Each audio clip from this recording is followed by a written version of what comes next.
Hey, Zoe. Alrighty. Good morning, afternoon, everybody. How is everybody doing today? And by everybody, I guess there's like only a few of you so far. Time Surfing Alien is the first one in the chat. Good morning to you, sir. I assume you're a sir. Yeah, I could be wrong. If I'm wrong, please correct me. I assume you're a sir because, according to my analytics, the vast majority of my audience are male. So, yeah, I am good. So hopefully we'll give us a little bit of time to build up and get people in here. And I'm working on putting a new band together. So I need to build a pedal board for it. And I'm going to be the rhythm guitar player in this band because the other guitar player is a far more accomplished lead player than I am. So I don't, but I haven't. I haven't played in a band in several years now. So I've been, YouTube has been the primary focus of my guitar life. So because of that, I haven't had, other than putting one together here and there for for videos as needed. Various video topics. I haven't actually had a dedicated pedal board put together quite some time. So that's what I'm gonna. You guys are, once this thing gets rolling a little bit more, that's what you guys are gonna help me with. At least that's the plan. Let's see. Ken Beckett, Derek Walde. I don't know. Walde. I don't know how that's pronounced. They're in the chat saying hello. And Robert, how the hell are you? I am doing good. Doing good. No complaints whatsoever. I'm well, I mean, I have plenty of complaints, but as life would, life is life. Sometimes life gives you lemons, I guess. So, but at the end of the day, it could be a whole lot worse. So, could be a whole lot worse. Block it lighter and from are also in here chilling with us.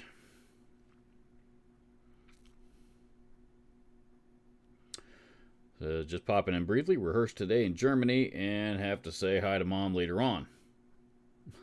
Cool.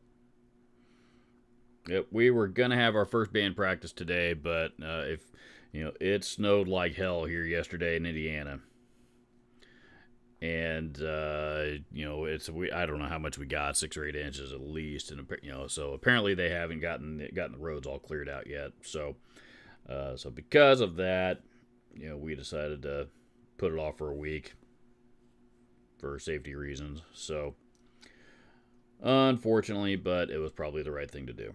So that Byung Wong little tube amp I've seen is that a 5 or 1 watt, and it's Walde pronunciation. So Derek Walde is how it's pronounced. 5 watt or 1 watt. I think you're referring to, if you can, I don't know if you guys can see it. Shit.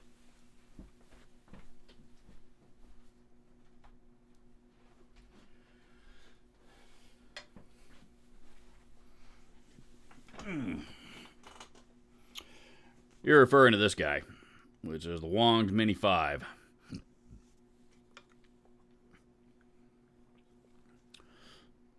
Wong's Mini 5, 5 watts, and a very, very, very good sounding 5 watts, actually. This is a cool amp. I like this amp a lot. I like this company, too. I think, actually, for this band that I'm playing in, I think I'm probably going to use my Wong's HT30 head for it, which is kind of their take on the Soldano SLO 30. So I think that's probably the amp that I'm going to be using for this. And I just, matter of fact, I just messaged Jeff this morning to see about a cab, because they've got a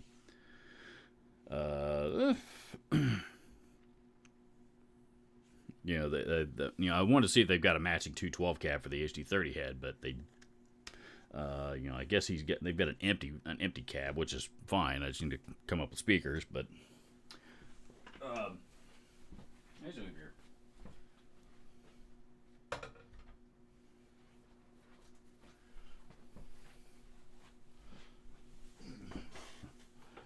You guys might see Zoe poking around in here too. She decided to come in and join us. So, 5 watts. 5 watts, and a very, very good sounding 5 watts, by the way.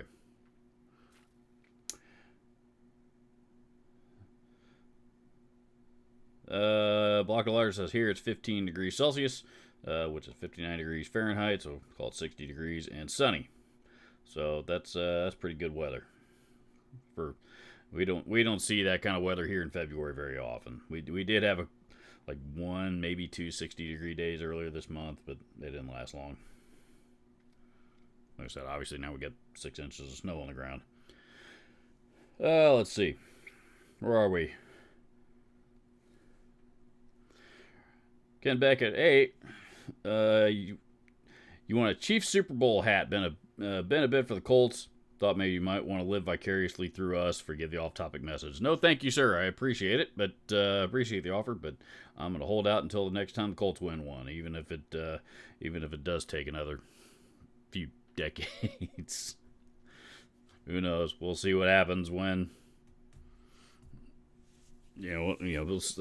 Let's see if this Anthony Richardson experiment actually pans out, and if it does, and it turns out we actually do have a top tier quarterback, then maybe we got a shot. But it's yet to be seen if that's gonna pan out the way we want it to or not. Do you recommend it? I'm assuming referring to the Beyond 1 watt. Yeah, absolutely. For the 5 watt, the Mini 5, absolutely. If you're looking for a good, it's just a good sounding little amp. It doesn't have a ton of volume to it. It's only 5 watts. I don't know how many gigs that you're going to be able to play with it, but if it's if you're just looking for a good simple 5 watt amp, absolutely. I still own mine. I didn't sell it. I still have it. So they are. It's basically it's basically their take on the old Fender Bassman circuit. That's basically what it is. It's a Fender Bassman, early Fender Bassman circuit.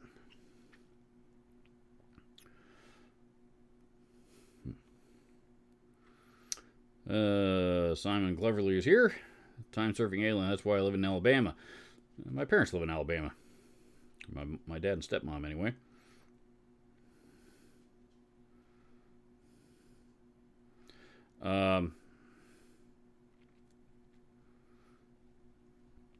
We may be going down there for a visit in the next couple of next month or two. We'll see. I don't know.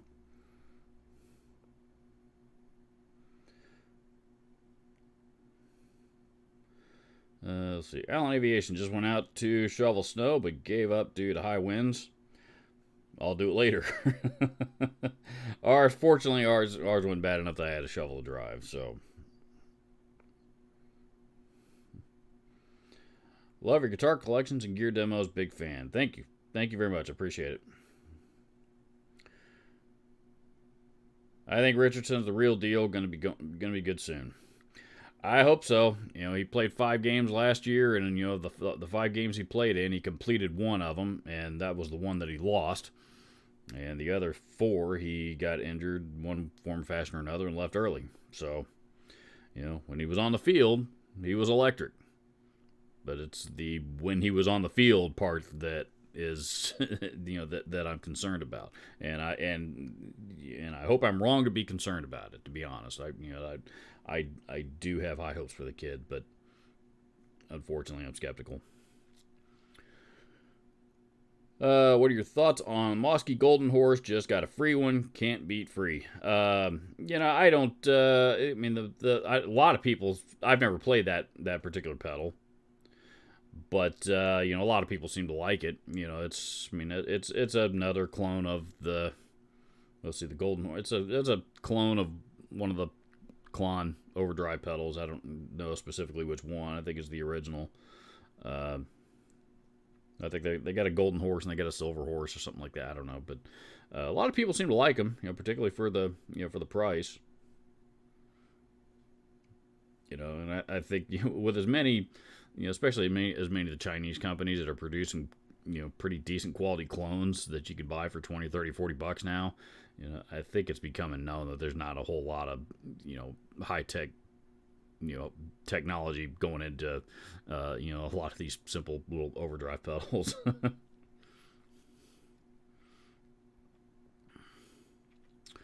Jeff 7 and Serenity are both here. Robert, I need to binge watch your videos and catch up. Well, I've uploaded a lot of videos lately, so I understand that, but because I currently have the time to do so right now. Any takes on the small amp heads? I have a PV Invective 20 watt coming. Pretty excited about it, but I've not used these little fun-sized amps yet. I guess I don't. I guess I don't understand what you're asking me. If by small, I mean like low wattage. In other words, things like under 40 or 50 watts or something like that. I don't know. I guess I don't understand I don't understand exactly what it is that you're asking me. Dwight Bailey says, hello, Robert. Do you recommend any certain reverb pedals? Had an MXR, but it died on me. Well, if it was the MXR reverb, that's actually one of my favorites. The one with the 6 different reverb modes on it. I think that's a really, really good reverb pedal. Beyond that, my favorite reverb pedal is probably the Digitech Polera that I've played anyway. That's an excellent reverb pedal. And if you want a cheaper version of that, or a cheaper reverb pedal, it's not necessarily a version of the Polera, but a cheaper, multi-reverb, the Joyo, what is it, the Atmosphere? Yeah, the Atmosphere is actually really, really good for 50, 60-ish bucks. But if I were going to buy myself a reverb pedal right now, it would be let me see about the Digitech Poleras, because those things may have skyrocketed by now. When Dave Friedman or somebody opened up their mouth and told everybody that the Hardwire reverb was basically just was the pedal version of the Lexicon reverb algorithms, that pedal skyrocketed up to like $300 or something stupid. People are paying for it. I don't know what the Digitech Polera is doing though, because it's very, very similar. And I don't see them listed all over the place like they used to be. They're still fairly reasonable. 160, 180, $200. So they're going up a little bit. That's quite a bit, actually. Although, most of these seem to be. There's one for $200 on eBay is where I'm looking at. And these are asking prices. These aren't what people are paying. There's one for $160, roughly $10 in shipping. There's one for $140, free shipping. Let's see, completed listings. 120, 130, 170, 140. So I mean, the prices on them are kind of all over the place, but they're not as crazy stupid as the Hardwire reverb has gotten. So and I think you would find it very, very comparable. So, and then of course there's the staples. The Boss Digital, or the Boss RV6 reverb is really, really good. And I'm just talking stomp box size. I'm not talking when you would get up into the great big ones like the RV500 and stuff like that. But, but the Boss RV6, the TC Electronic Hall of Fame, can't go wrong with either of those as well. Don Evans says, afternoon, Robert. This week I picked up a full-tone Plimsoll overdrive pedal. It's not bad. Ever try one? Yeah, I did. I remember. Well, I remember playing the Plimsolls. The Plimsoll when it first came out. I was still at I was still a manager at GC at that time, and that was a pretty big deal because that one was fairly highly it was pretty highly anticipated. A lot of full tone nuts and pedal freaks were waiting for that one to come out. So when it did, it got a lot of attention. A lot of people wanted to come in and play it. It seemed to be, I've always been told and understood it was basically it was their take on based on the Boss DS1 distortion. I don't know if that's true though. I've had other people since then tell me that it's something else. But regardless, it was a pretty good distortion. Not the favorite distortion I've ever played, but it's not bad. Ricky Compton's here. Stephen Holt is here. Let's see. I see you have a JCM 900 behind you. I've recently acquired a Lead 15 G15 MS. Do you have any experience with these micro stacks? It's supposed to be a take on the 900, but I don't see how. The Lead series were not takes on the 900s at all. They're not even close. The 900 was kind of was an updated version of the 800. At least that was initially. And inspired. Judas Priest was also a big part of the inspiration behind the 900 as well. But the big problems with the 800 were that the people were complaining about at the time, where it didn't have enough gain, and you had to crank it up to stupid volume levels to get it to sound good. Well, the JCM 900 fixed both those problems, and is what it is. Now it gets, a lot of people like to hate on the 900s because they're, it's a totally different design from the 800s, and the 900s are, they use diodes. So some people say it cheats, and it's not a real tube amp, which I think is total bullshit, but I don't know. I love it. I love mine. I've got one of the early ones that have the EL34 tubes in it, as opposed to the later ones that came with 5881s, which is most of those. But I've got one of the early EL34 versions. I love them. Always been one of my favorite amps. The Lead series, on the other hand, were more kind of a solid state. Kind of a solid state version of the 800s. They sound a lot more similar to the JCM 800s that do the 900s. But I do really, I've always liked the Lead series. Never owned one, but they, especially for solid state amps from that era, they do sound pretty good.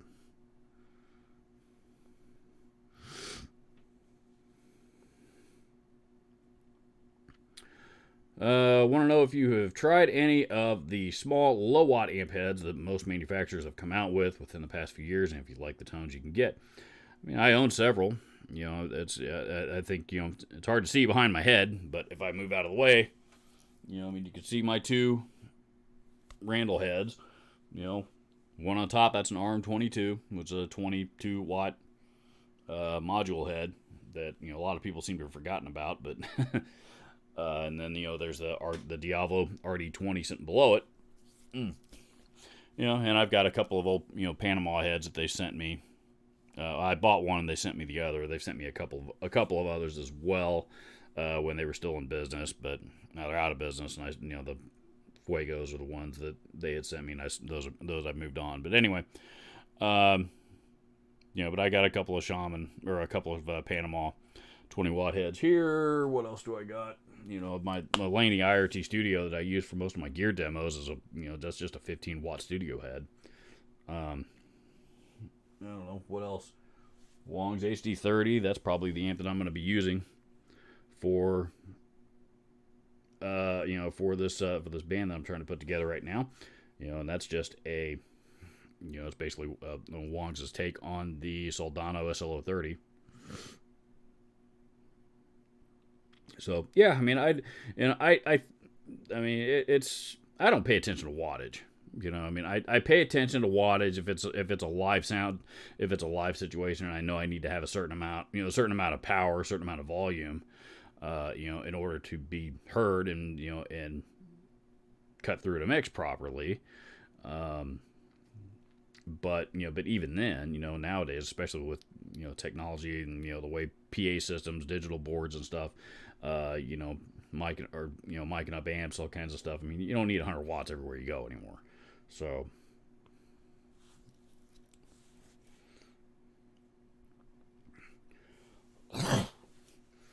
so I mean, it really, I guess, to answer your question, it's just like any other, it's just like any other amp out there. Do you like the sound of it or no? Well, play through it and, play through it and hear it, and tell me what you think. That's what I've done. So, like some of the 20 watt PV heads, most of those I think are really, really good.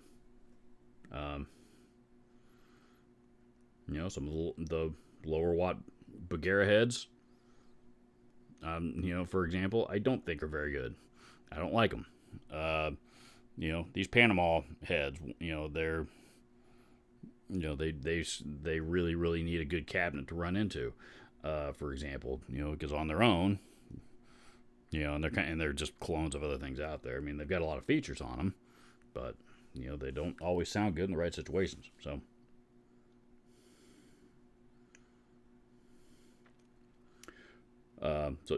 There's a reason why all the manufacturers, all the amp companies are coming out with small wattage heads right now, because the demand for them has increased quite a bit.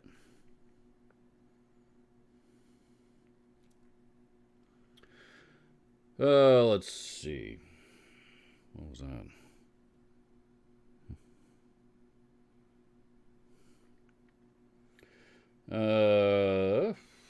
T5 Bagheera, it sounded a lot like my old Blues Junior. Yeah, and there's another example right there. So somebody that likes the small low wattage Bagheera stuff. I don't care for them, but Stephen Holt seems to like them. So plug into it, see what you hear, see if you like them. Who cares what I think?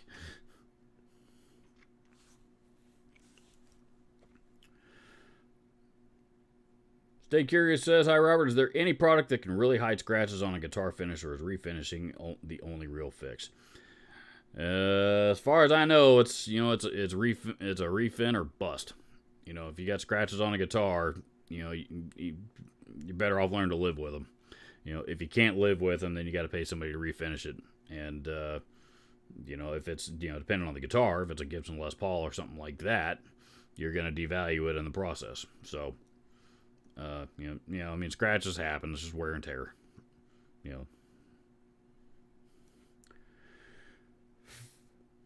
Ricky Compton says, "I have two JCM 900 heads, 4100, the JCM 900, 2100 Mark III. I love that amp. To me, the 900s are one of the best Marshalls ever made."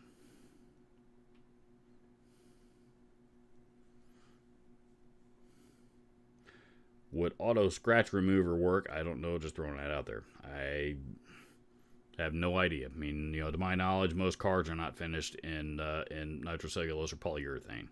So I don't know that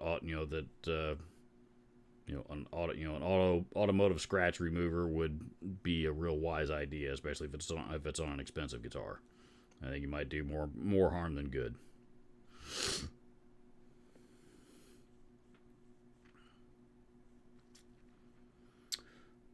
Let's see. Big luck to your new band. Thank you very much. We'll see what happens. Like I said, we were gonna practice today for the first time, and Mother Nature had other ideas, and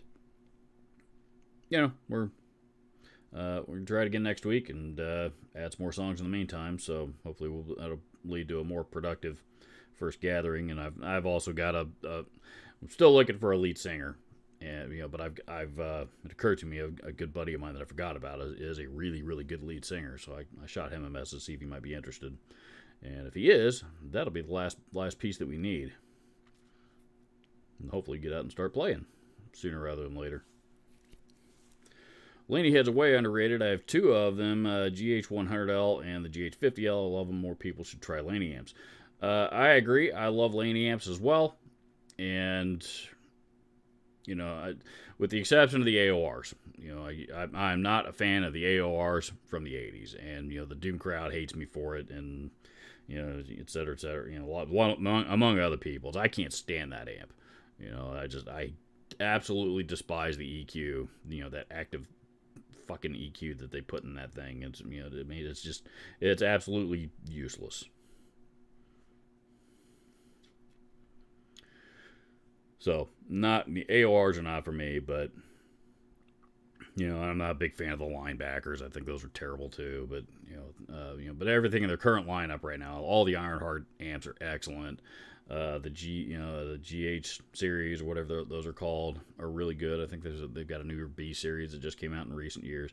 They've got a lot of really good sounding amps that are in their lineup right now. I don't know if they're making a whole lot. If they have a whole lot left that's still made in England. I think most of them are made overseas now, but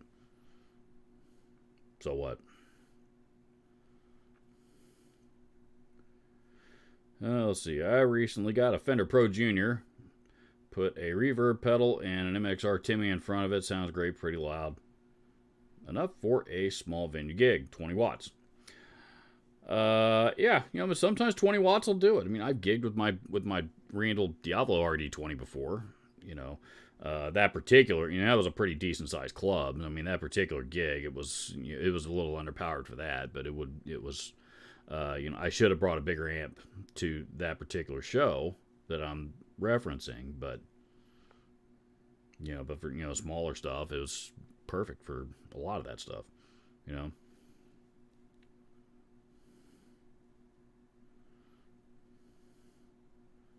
So, yeah, you don't need 100 watts everywhere you go anymore.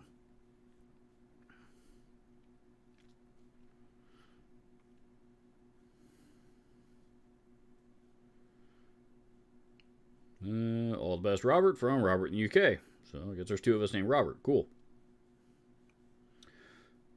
To me, it's for acrylic, so on one hurt the finish comes in 3 grits. For small scratches, it'll polish it up to a mirror shine. Never tried it. I'm not gonna say, so I can't say whether or not that would work or not, one way or the other. Because I don't know, I am not going to recommend it.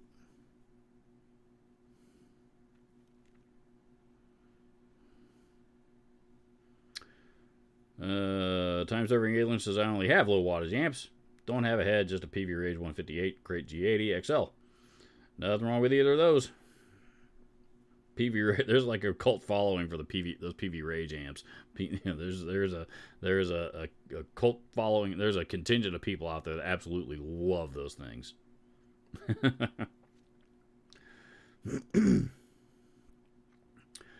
Ken Beckett says I sold cars and raised the auto scratch remover question with the paint guys about using it on my guitars, and they said they wouldn't do it. Could very easily do more damage than good. Yeah, so exactly why right there. I mean, we got 2 different opinions on that in the chat, and I can't recommend it one way or the other now. So for that reason. Let's see. I'd like to buy a PV-HP2, but can't justify the money that could also buy a Gibson Les Paul Standard. If you had to choose between the two, which would you choose and why? If it were me, I'd go with the Les Paul. I don't know. I mean, yeah, I mean, the HP2s are, if you're not familiar with the HP2, by the way, that's the current iteration of the old PV Wolfgang. Those are, which are not made in the USA anymore. I think they're actually made in France now, of all places.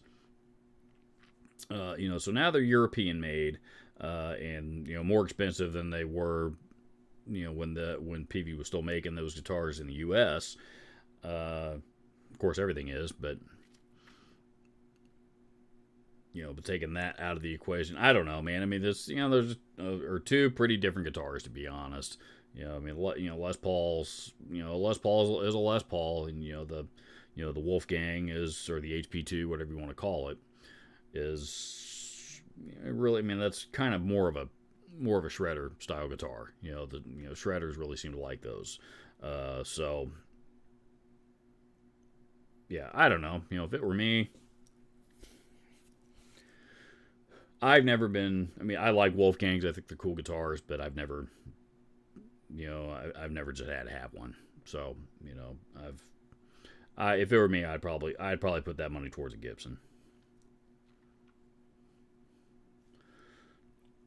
Stephen Holt says, just got the Boss RV6. It's very good reverb. I run it in stereo with my small amp. Nice sound.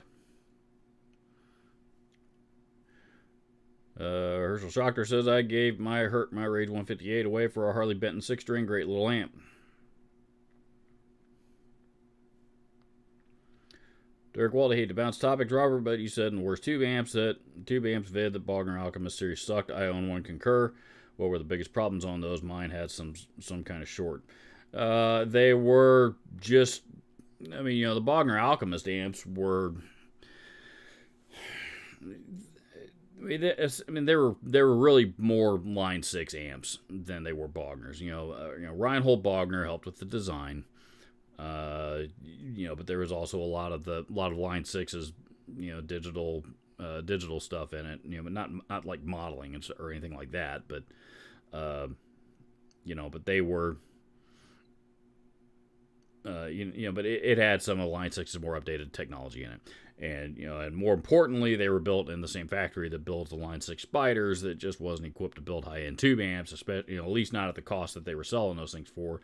Those things were pretty affordable tube amps, even for, for which were, at the time, like, let's see if I can remember. I think they were selling, depending on, the head or the combos, whichever version, when they came out when they're brand new, they were selling between like $9 and $1,100, $9, $11, $1,200, depending on which size and variety that you went with. But it was and I'm not an electronics engineer, but it was just a poor design. They were notorious for shorting out and crapping out, and there was a lot of reliability issues with them. Some of them just blew up. It'd be a blown fuse out of nowhere, or whatever it was. There was a lot of problems with those, and there was a lot of those that got returned. So, it was, a lot of people saw Bogner and said, oh, cool, Bogner for, $1,000. It's about damn time. It wasn't a Bogner, it was a Line 6 is what it was. There are no $1,000 Bogner amps. It was a collaboration, and, I don't know that I've ever heard, either side, Bogner or Line 6 say that they, and this is pre-Yamaha Line 6, by the way. But I don't think I've ever heard either side say that, I wish we hadn't done that. But, so I don't know if there's any regrets from either of the companies involved. Pardon me. But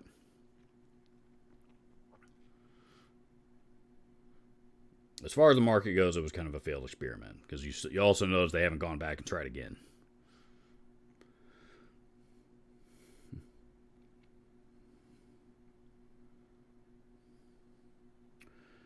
Let's see. Fried rutabaga. I used to gig with 5 watts all the time. I guess I'm not saying you can't gig with 5 watts. It's possible. Wattage does not determine decibel level, as we talked about in that video a couple weeks ago. But generally speaking, 5 watts isn't, is not going to be the loudest amp in the world. I would not try to gig with this Wong's Mini 5 that I have. Unless it was like a coffee shop venue or something like that, in which case, I don't know what I would need a tube amp for a venue like that for anyway. But I probably wouldn't be. I probably wouldn't try to gig with 5 watts, but it certainly is possible. Base Fox 11 4th, and this says not Czech Republic made. I don't know what that's referring to. If you're referring to the HP, the PVHP2, I think those are made in France, unless they move production on them. Last I checked, they were being made in France.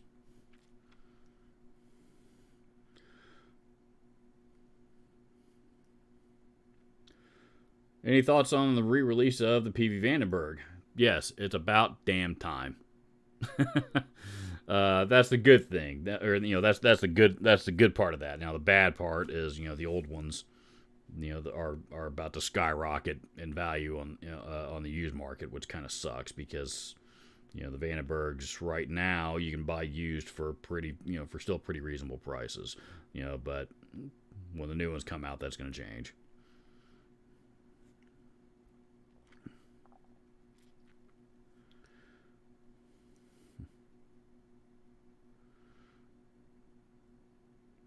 One of the best amps you can get for a great price is the Line 6 Spider Valve. They're fantastic for what they are. For what they, and you can pick them up cheap. I've never been a real big fan of them. I mean but I will concur that they do sound a lot better than the Solid State series. I played in a band with a guy one time. He used a Spider Valve head, and it was the first generation of them, not the second gen. They're the Mark II, whatever they called the second version of them that came out, the upgrades. He used the first one, and he was a really good guitar player too. But he got an excellent tone out of it. He was the first guy that I ever saw that got a really, really good sound out of a Line 6 back then. And didn't use a whole, he had a little Boss NS2 noise suppressor that he plugged in, externally, but beyond that, everything else he used was on board.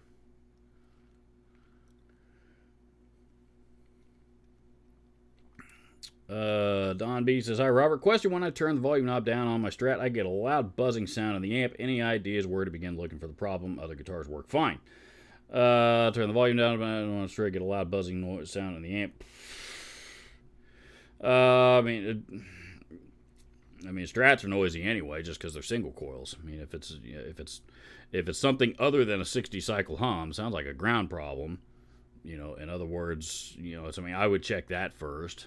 But beyond that, I'm not an electronics expert. It sounds like a ground problem just based on experience. So something probably just popped loose and needs to be resoldered. But again, if it's a Strat, put it on the second or fourth. Put the pickup selector on the second or fourth position and see if it goes away. If it does, it's just 60 cycle hum, and you got to learn to live with it. Because that's what 60 cycle hum is. It's noisy, and that's just what Strats do.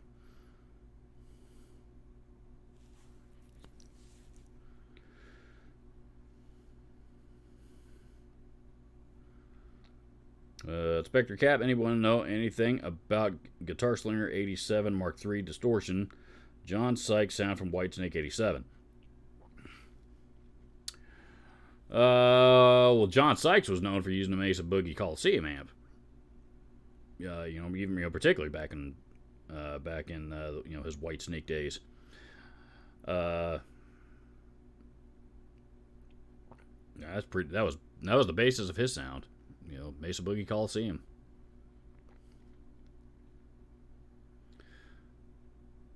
Bass Fox 11 says new PV Cirrus bass is check made. Could very well be. I don't know. I haven't. I'm not up on PV's new product line here at the moment, or anything. It seems like what they're doing right now. They're re-releasing a lot of their old previous, their old guitars and basses that were previously successful for them. But now they're, I'm sure probably due to manufacturing costs, now they're producing them overseas. Which a lot of companies do that nowadays. So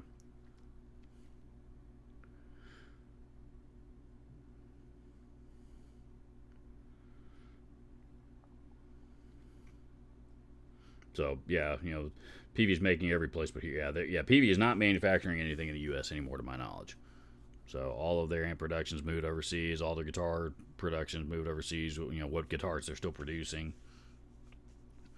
There's not. They stopped making anything in the U.S. a long time ago, and really, to me, that's disappointing because for the longest time, they were not only were they producing, one time they grew everything from They made everything in the U.S., but not only were they making everything in the U.S., but they were one of the people that were doing it more affordably than everybody else. So, it's kind of sad to see they've moved all that stuff down, or all that stuff overseas. But such is life. That's the way the world works these days. I have a Dillian 5-string bass I run through a Behringer Ultra bass BX600. I know this isn't about bass, just want to put it out there. Todd Brown says, greetings, Rob, and you are gone for that.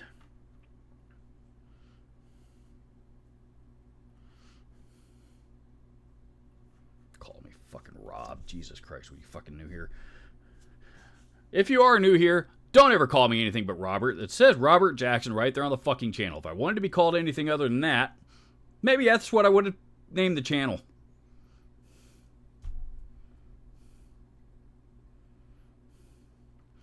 Robert, when did you play your most recent gig? Oh, boy.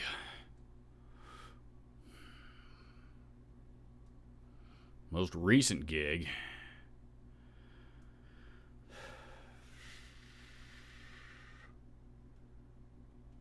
Year or two ago, I guess it was. It was it was more of a fill-in thing.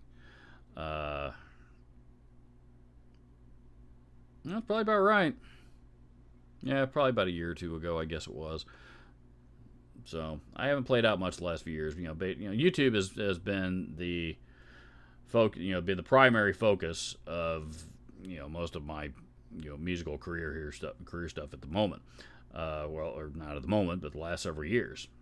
So, all of a sudden, a video took off, several years back, and, then that triggered some interest, and, then all of a sudden the channel started growing, and then it started earning money, and, then I was like, this is actually pretty fun and pretty lucrative, and, I don't even have to leave the house, so, but I've said several times over the last few years that the itch is going to come for me to want to start playing live again, and it's finally gotten here. So that's what I'm trying to make happen. Not that I'm going to stop doing YouTube or anything. I'm not, but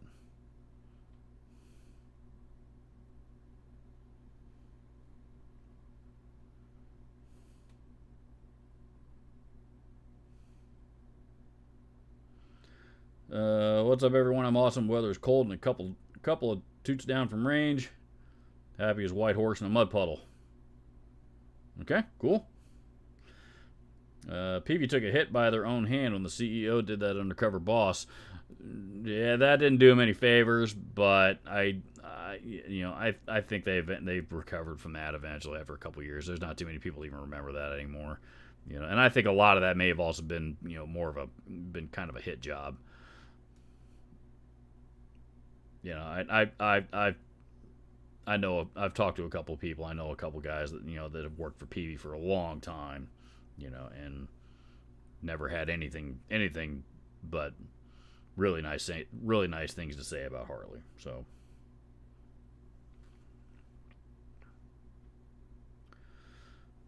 let's see. Don Evans says, I think boot amps still made in Meridian. Not sure though. That could be. That might make sense because those, the production on those seems to still be pretty low. I don't know that they produce a whole lot of them, but again, I'm not sure. Christian Capel Denmark back on your channel. Greetings to you all. What's up, dude? Archer says, dude, WTF unemployed. If you're referring to me, yes, I was laid off from my job here about, I guess 2 weeks ago now. I guess I just finished my second full week as on the unemployment market, as unemployed, so it is, is what it is. I didn't want to lose my job, but like I said, I didn't get fired. I was laid off. They laid off my entire team, which is about 20 people, and You know, just that's just the way things go sometimes. You know, when you work for large companies. You know, I love my job. I hate it for it to happen, but it happened. So nothing I'm not gonna spend any energy pissing and moaning about it. You know, see what the universe presents me in the future. You know, these things always happen for a reason, even if their reason is not always clear right away.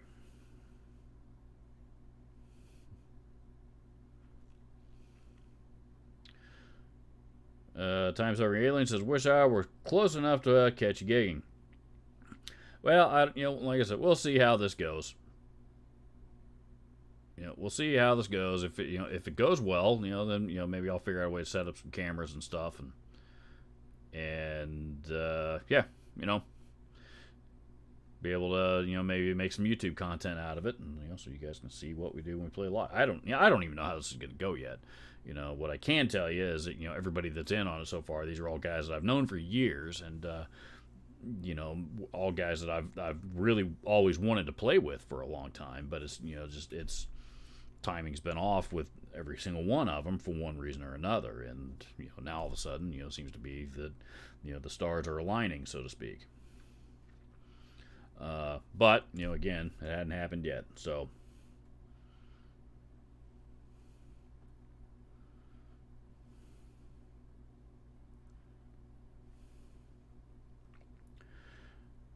Let's see, where are we? Pardon me. Looks like you guys are still talking amongst yourselves. Their LED light bulb will cause buzz. I had the same issue on all amps. Okay, so maybe it's something in the amp that's causing the noise. I don't know. Weird noises like that can tend to come from any number of different sources. Sometimes they can be kind of tough to diagnose and nail down. A couple guys says, "Robert, could you make an episode where you build a live rig or 3 based on what you have laying around?" We'll see. We'll see. Let me see how this new band takes off, if it takes off, and go from there. Because quite honestly, I want to see what happens.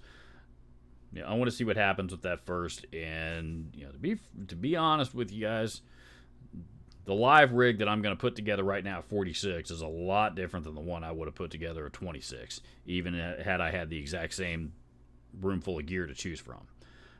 26, it would have been the JCM, it would have been the JCM 900 and the Marshall cab, and as many pedals as I could fit on the damn board, and as many guitars as I could fit in my car, or whatever it was I was driving at the time.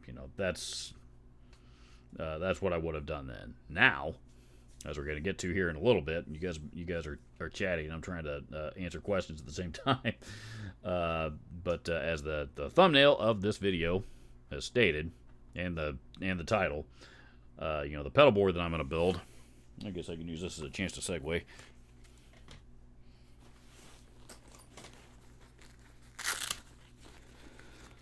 For this, I'm using this one. This is a band called Guido, which I think this brand is owned by Joyo.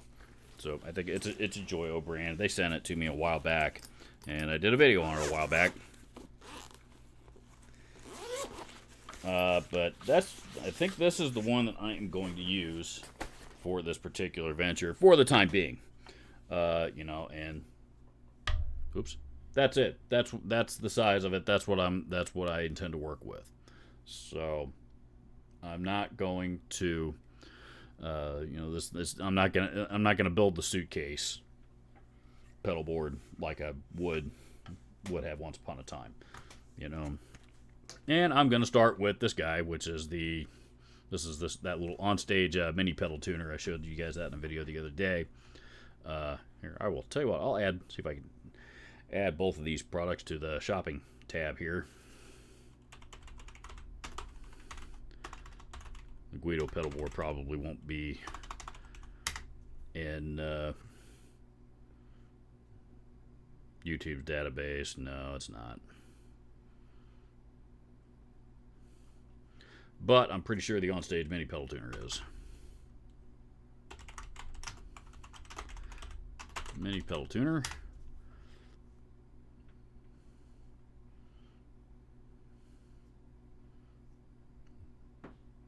It was. I saw it the other day. There it is. GTP 7000.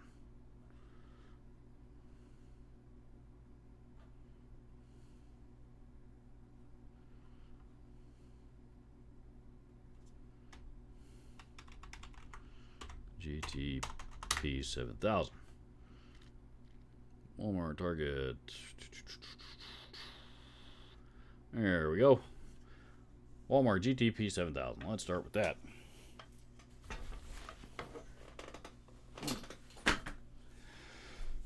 So I've added this guy there into the shopping tab there, which I think you guys should have access to. Should you guys want to check it out, this is supposed to be a pretty good little pedal tuner. It costs $36.95. So $37 brand new in the box for a mini-sized pedal tuner, which I think is pretty cool. So hopefully it'll work well. Let's see. Time Surfing Alien. That stinks. Been laid off a few times myself. Tough starting over. Yeah, it was. It's been a little tough. But this is actually my first time ever being laid off. So I don't know. It's different, but it's kind of given me the opportunity to focus on some things I hadn't been able, that I wouldn't have been able to focus on otherwise, and yeah, so where one door closes, another door opens. The job market is being weird. You have a lot to offer.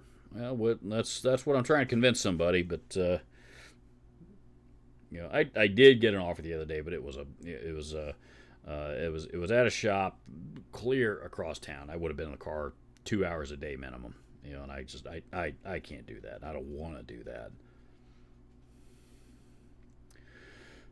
DW17 says, "Do you have a great singer? A great band needs a great singer." I agree, and yes, and that's why we're still trying. That's the last piece that we're trying to put in place.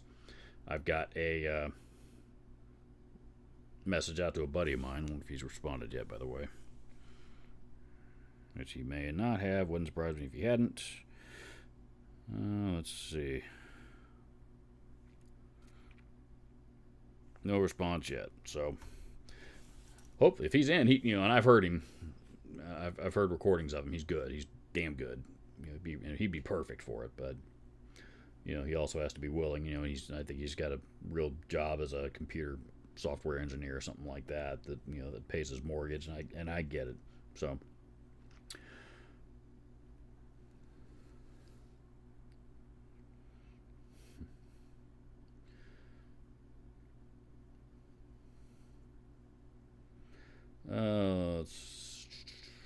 Speaking of Joyo, what's your general opinion of how their clones compare to the originals? I think they're good alternatives. There's been a few of them, like the let's see, what is that? What was their OCD clone? The Ultimate Drive, I think they called it. I remember I did a video a while back of there was a shootout between the Joyo Ultimate Drive and two different versions of the OCD. And while you could tell that it was definitely, it sounded like it was definitely something in the OCD.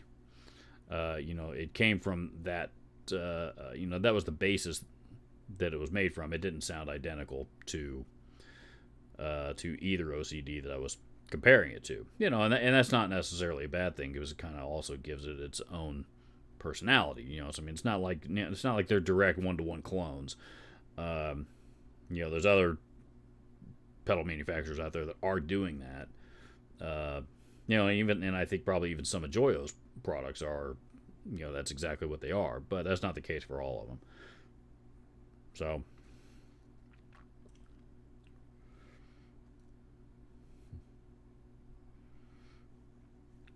Fried Rutabaga says, remember, germanium fuzz goes first. Not on my pedal board, it doesn't. Jeff Seven says, Ibanez wah far right. I'm not gonna put a wah pedal on this board just yet. If it turns out that I need, I'm the rhythm guitar player in this band, so I imagine I'll probably get to play a few guitar solos here and there. But for the most part, I'm the rhythm guy. So I'm not gonna, I doubt I'm going to need a wah pedal very much. And if I do, in which case then I'll probably switch to a bigger board anyway. But right now, I'm probably going to stick to mostly standard stomp boxes, or even standard size stomp boxes, maybe even mini stomp boxes for the most part on this thing. I'm not sure yet. I can fit a small wah pedal on here, but I don't know. I'm gonna leave the wah pedal off for now. So, and I do typically tend to set my pedal boards up, and and I tend to go in the traditional order of signal chain. So for me, I'm gonna start with this guy. Let's get this thing out of the box.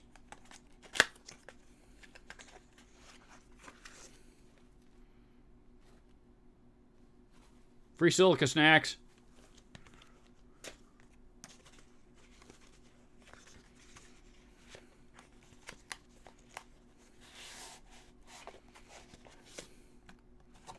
Okay.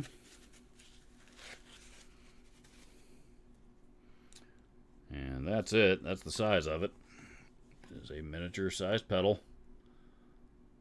There on the back of it. It says made in China.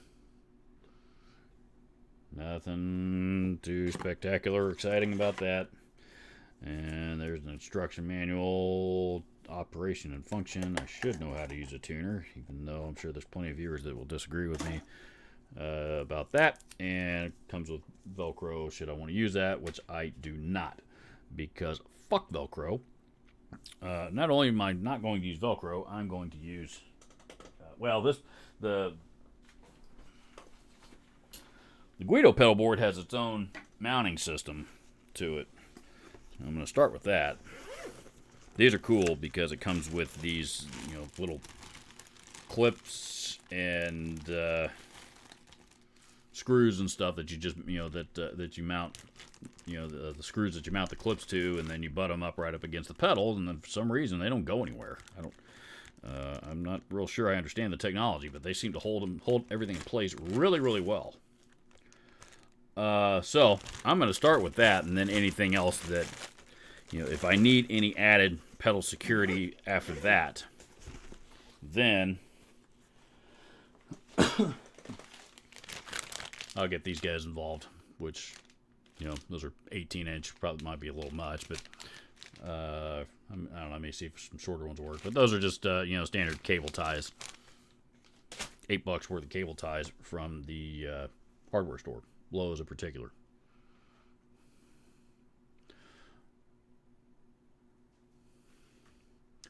Let's see. Hey, Robert, how have you found making daily content? Exhausting. Keep up the good work. Yeah, in some cases.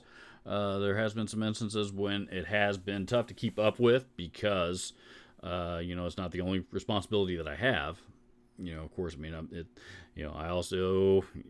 I'm I still got to look for a full-time gig, because the other thing that I've noticed is, what I was hoping is if I have, if I upload a video every day, that it would drastically affect my ad revenue, and might make this thing a little bit more sustainable. And what I'm noticing is that it's actually affecting my ad revenue very little.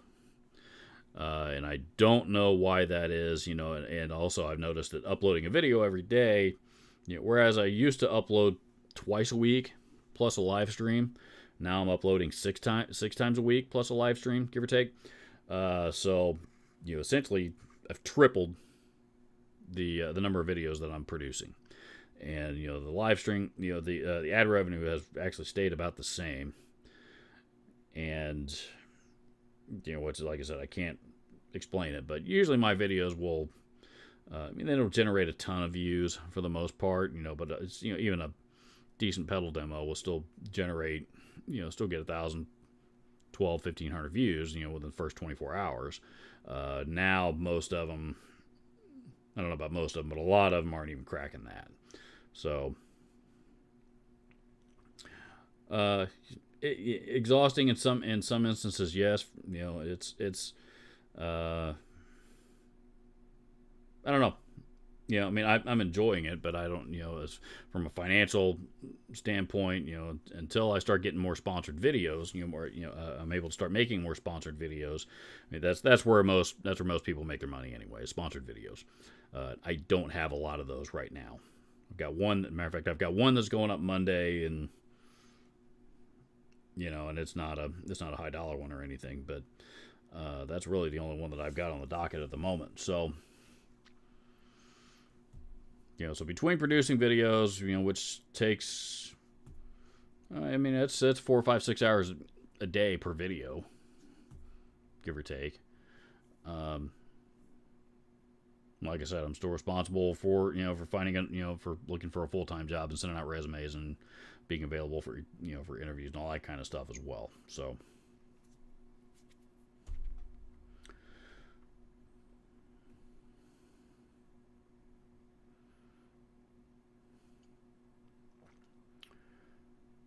Any experience with the Classic 20 PV? I think the PV Classic series are excellent, and I think they are. I mean, they came out direct. PV came out with those to basically compete directly with Fender's Hot Rod series, and I think they blow the Hot Rod series amps, all of them, totally out of the water. The PV Classic series are excellent amplifiers. My buddy.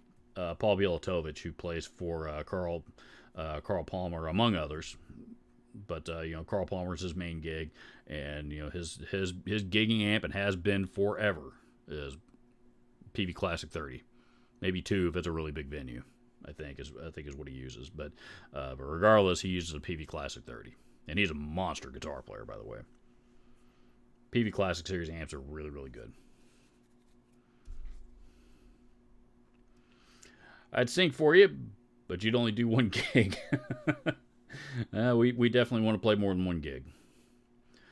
Do you have a list of gear you're thinking of selling at some point? I have bought lots of gear over the years, and many thanks to your opinion, but I much prefer supporting people I know or know of. Not at the moment. I mean, I've got a couple of interfaces that were, from sponsored videos that I've got listed on Facebook Marketplace and, and things of that nature, but, I don't really... just stuff like that I would have been selling anyway. But I don't have a bunch of stuff to sell, because I was recently laid off.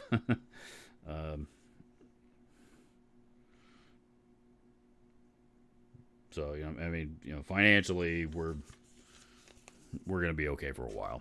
So.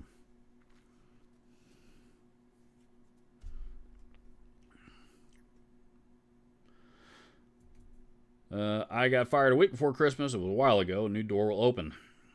Yeah, there's one. I got fired for the first time I ever got. I guess it was kind of sort of fired. I mean, they basically forced me to quit, which was 2000. When was that? 06. I think it was 2006. That was the first time I'd ever been unemployed. That was not a fun experience. I had a lot less to work with back then. Then again, I was unemployed again in 2000. Shit, when was that? 2017. So, I guess 7 years ago now. Almost. 6.5.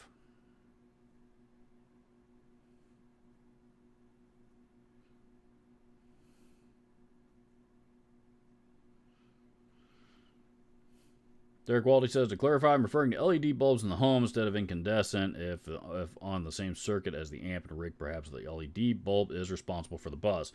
That would be RF interference, most likely, which can always be a factor in guitar tone. Kobe says, Robert, what amp do you have in mind for this rig? All right, now I'm leaning towards the Wong's HD30. So, which again, if you, I've talked about it a few times in this live stream already. If you weren't around for those, it was the that was the SL, the Soldano SL030. It's based on that. I don't want to call it a clone because it doesn't sound identical to an SL030, but that's that's the circuit that it's based on. So I don't know. I need to find a if I can get a hold of a good 212 cabinet, preferably a vertical 212, that would be ideal.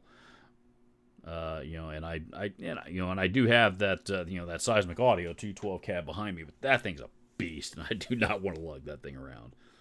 So I want something that's gonna be a little bit more portable. Or maybe I'll just say fuck it and grab the get a Captor X or something and just go direct. That I might go that route too. I don't know. We'll see. I don't use in-ear monitors, so that might not be the way to go for me.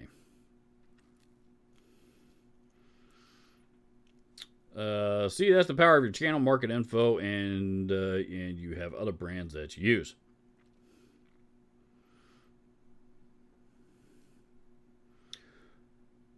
Let's see. Wish you good luck. Thank you very much. I appreciate it. I believe Sam Ash was looking for people here in SA. I'm assuming that's, I don't know what that is, San Antonio maybe. I thought about it, but I'm too old. I don't want to go back to retail. I do not want to go back to the retail sector. I did that long enough. I'm not opposed to going back into sales, in the MI business, but I'm not in the retail sector.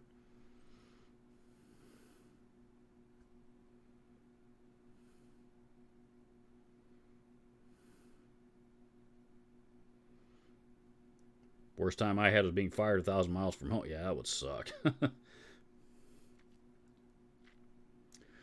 I'm really tempted to order a Wong's HD30. Was going to right grab,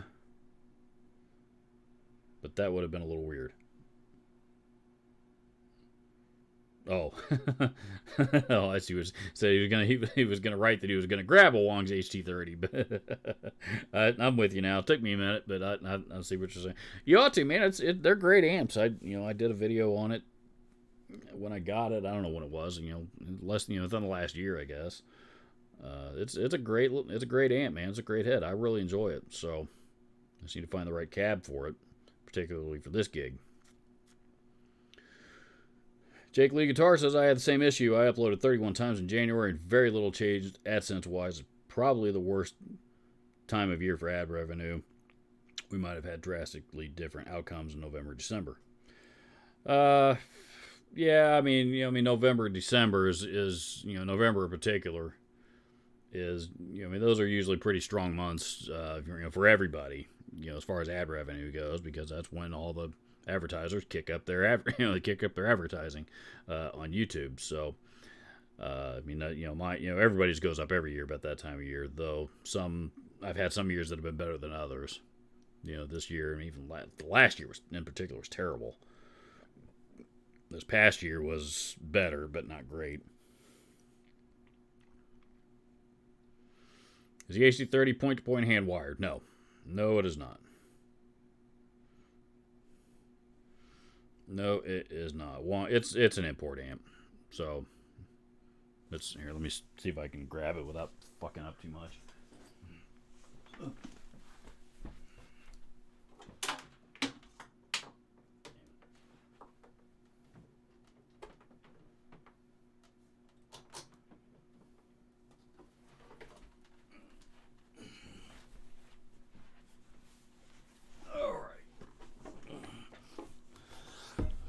Oh, this is it.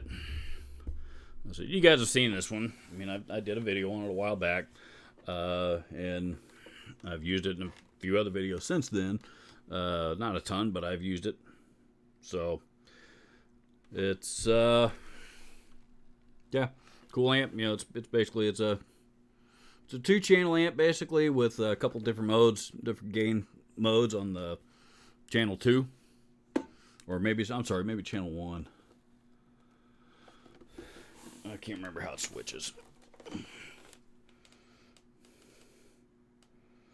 Yeah, 2 channels, and then the gain channel has a normal and a drive mode.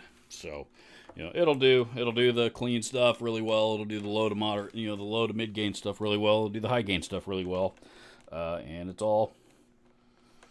believe it's all foot switchable. Maybe. I hope so. I don't know that I have a foot switch for it. I guess I'll have to find one, but.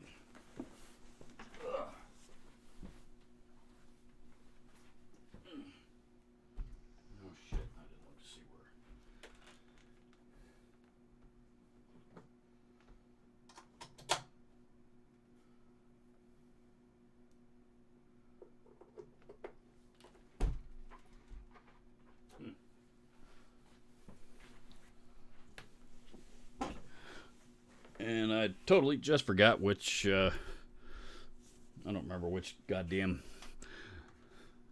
resistance input I had the thing plugged into. Oh well. Infamous down in the super chat. Thank you very much. I appreciate that.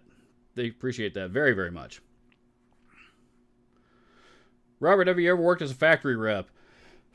I don't know what you mean by factory rep. If you mean by, if you're talking like a product rep, that's actually what I would really like to do.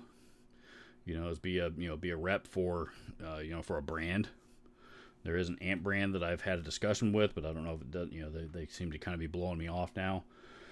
I've sent out lots of resumes to lots of those brands, lots of big brands right now as well. There's that's really what I would really like to do in my career next. The problem is those jobs don't come up very often. They're hard to get. So, I know I have the experience. I know I'd be good at it, but stars kind of have to align. So we'll see.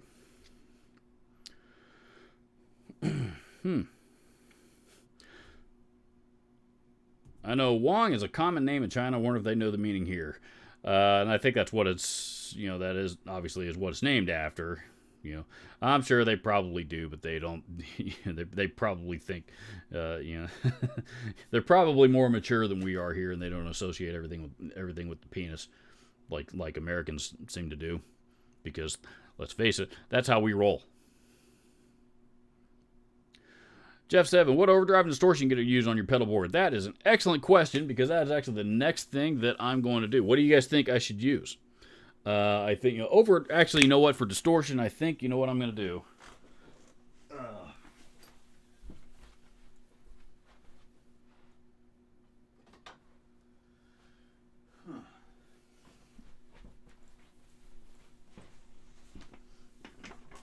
For distortion, I'm going to go with the Golden Plexi 2 from Tone City, because it's, there's 2 versions of this pedal out now. This is the version that has more headroom and stuff. But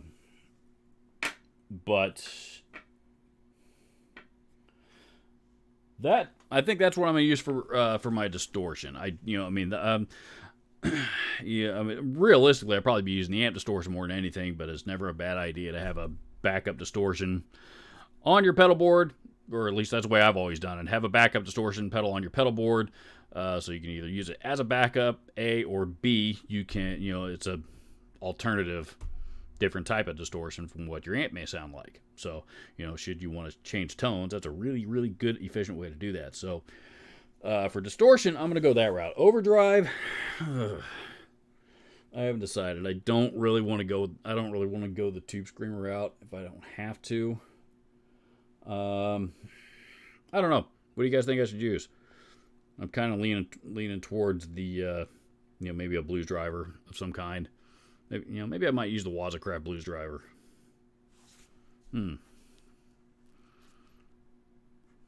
Let's see here.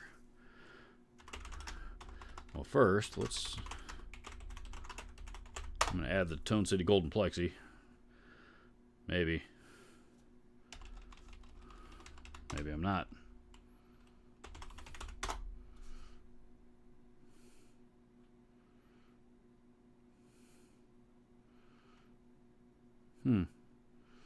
Okay, well, do they have it?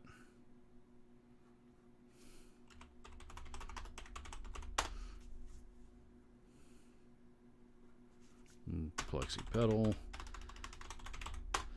I certainly hope YouTube expands their product,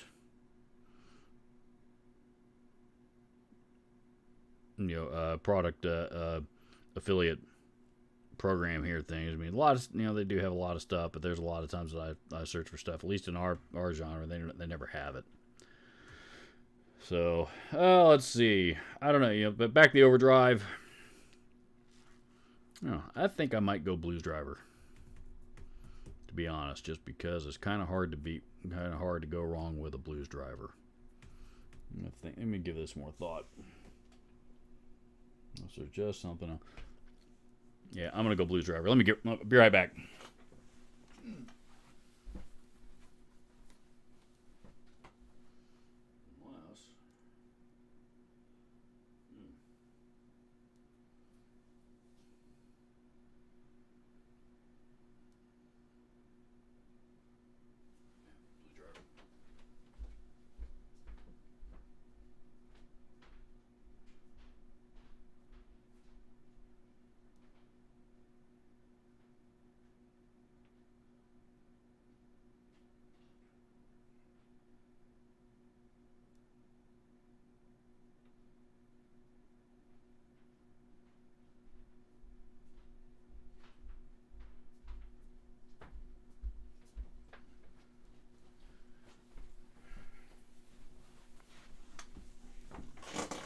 Alrighty, yep, so here we go. When in doubt, stick with Old Faithful.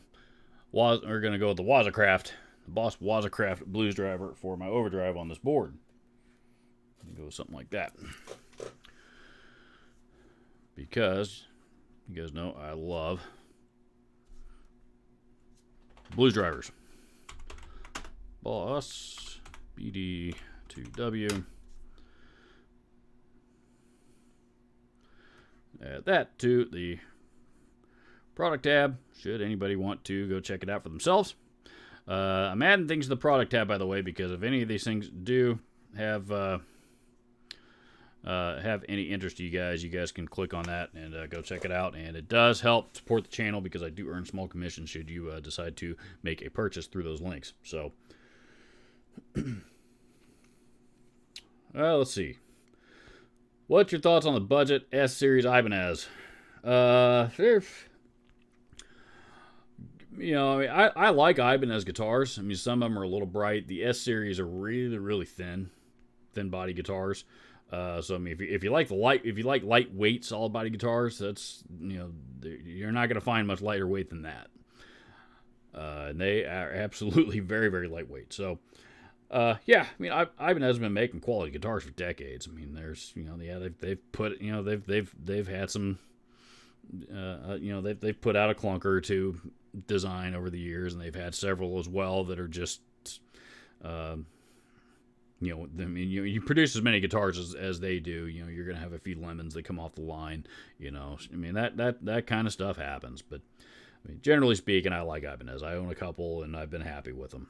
Sometimes they're a little bright sounding. My RGRT, the neck through one, was RGRT 421, I think is the model number. I took it back out of the other room. I had it in here earlier because I was jamming with it, but it is that one's a little bright sounding through certain amps. So I guess that it is what it is, but. For my taste, I don't know. I mean, I could probably put some capacitors in it or something like that to tame that down. I don't know. Kobe says Distortion. The Rev Red is my favorite. Unfortunately, I don't own one of those, and I'm not going to have to take an amp to band practice with this. So. Fortunately, the one of the guys, the guy whose house the guy whose basement we're practicing in, he's got a full setup for everybody. So I just got to bring guitars and pedalboard, and that's it, and use his amps. Both of us guitar players do. The other guy, I mean, he's got an EVH. He's got an EVH 5150, and he's got an old Ampeg VL 502, I think it is. So I mean, I'll let Chris, have his pick. He'll probably take the EV. I don't know. He might take the Ampeg. I don't know. Whichever one he doesn't use, I'll use the other. So, and then for gigs, I will set that up and design that on my own time.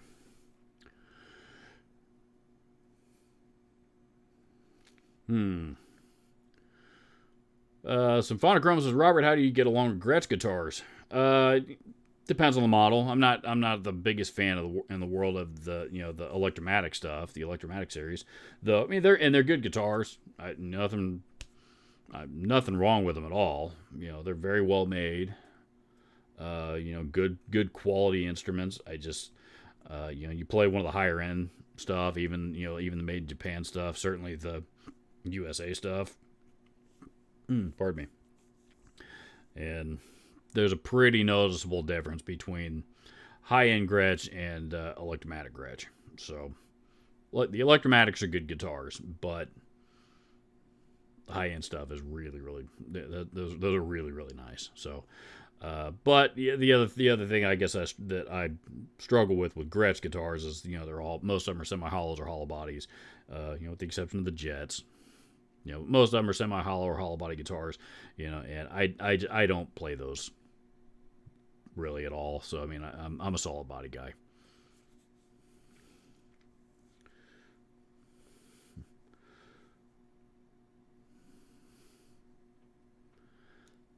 Let's see. Overdrive, the way huge green Rhino is hard to beat. I don't have one of those either.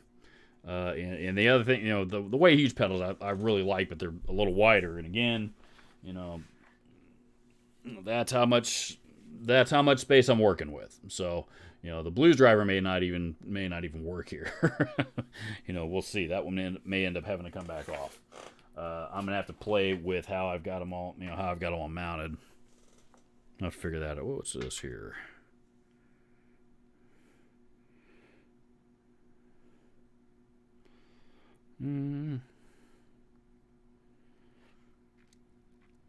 Oh, you know what? I'm just looking down. Stephen Holt actually sent me a PayPal donation. Thank you very much. I appreciate that. I appreciate that a lot. Sorry, I mean, I've got my phone sitting right here next to me, but I haven't paid much attention to it while I've been hanging out with you guys.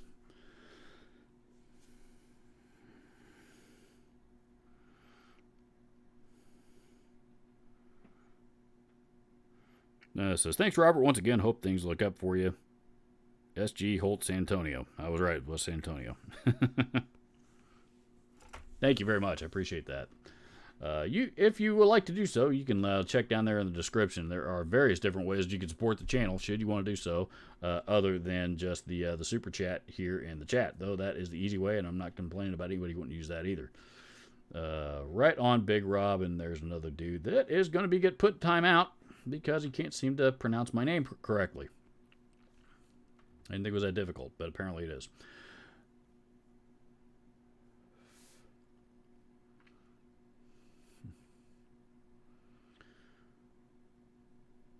Let's see. I'm cheap, as I mentioned before. I have a Dilemmo drive, but I don't gig or play very well. I'm actually planning on doing a video on one of those this week, as a matter of fact.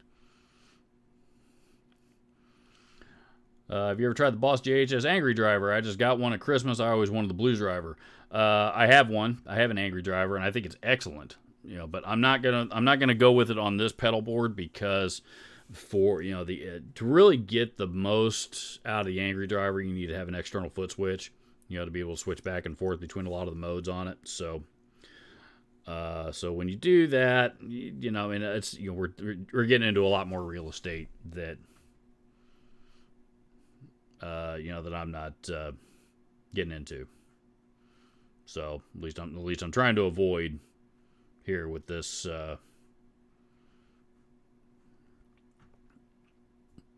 particular board. So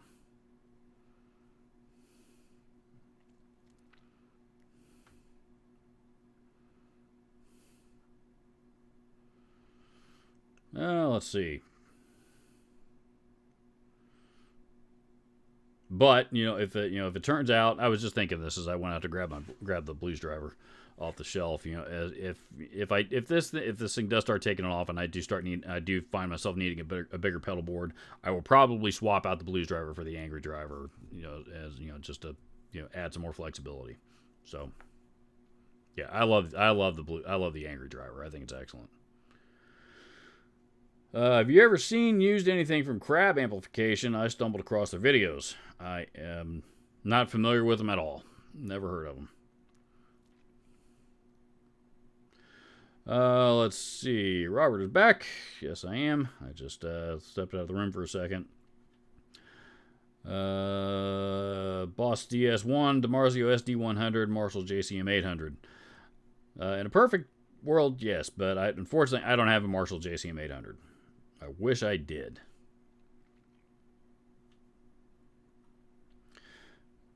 Stephen Holt's hitting the road. Time-serving alien says, "You don't like Rob? I imagine Bobby's off the table too, Mr. Robert. Don't put me in timeout." This is not rocket science here, people. The name of the channel is Robert Jackson. Previously to me changing the name of the channel, it was Robert's Guitar Dungeon. There is never once in my entire fucking life have I ever introduced myself as anything but Robert. And I have some personal reasons why I don't like to be called anything but Robert, and reasons I do not feel like I should have to explain to fucking anybody. But if that is a problem with you, please kindly get the fuck out of here. I don't really give a shit if anybody likes it or not. This is not difficult. Yes, it pisses me off because I think it's disrespectful.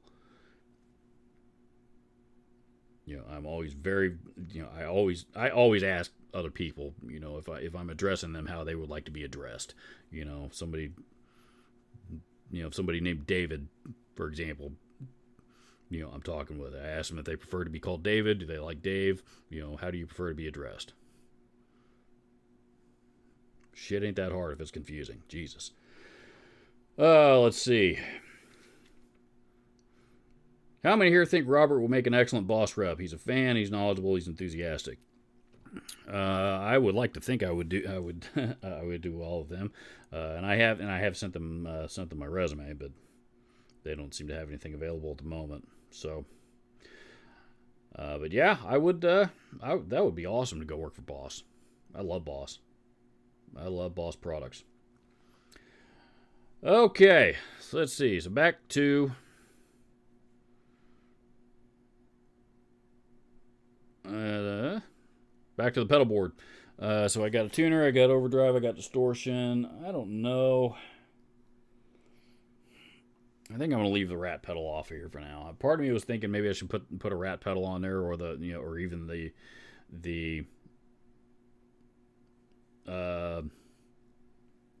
EHX flat iron fuzz, which is their rat pedal circuit. I'm not sure. I think I'm probably going to leave them off for now because I don't think I'm going to have a use for them, at least right away. So next, that is going to lead. I know I'm going to need a phaser because we're playing Van Halen. And I know what I'm going to do for that.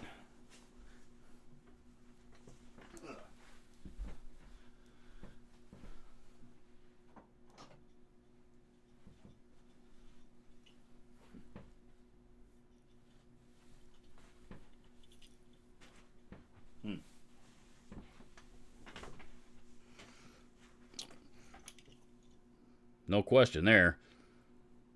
No question. MXR Phase 95, best phaser pedal on the planet. That's what I'm doing. MXR Phase 95.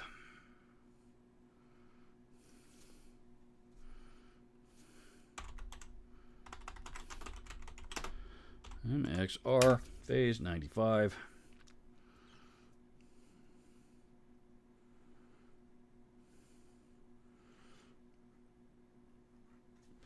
No problem.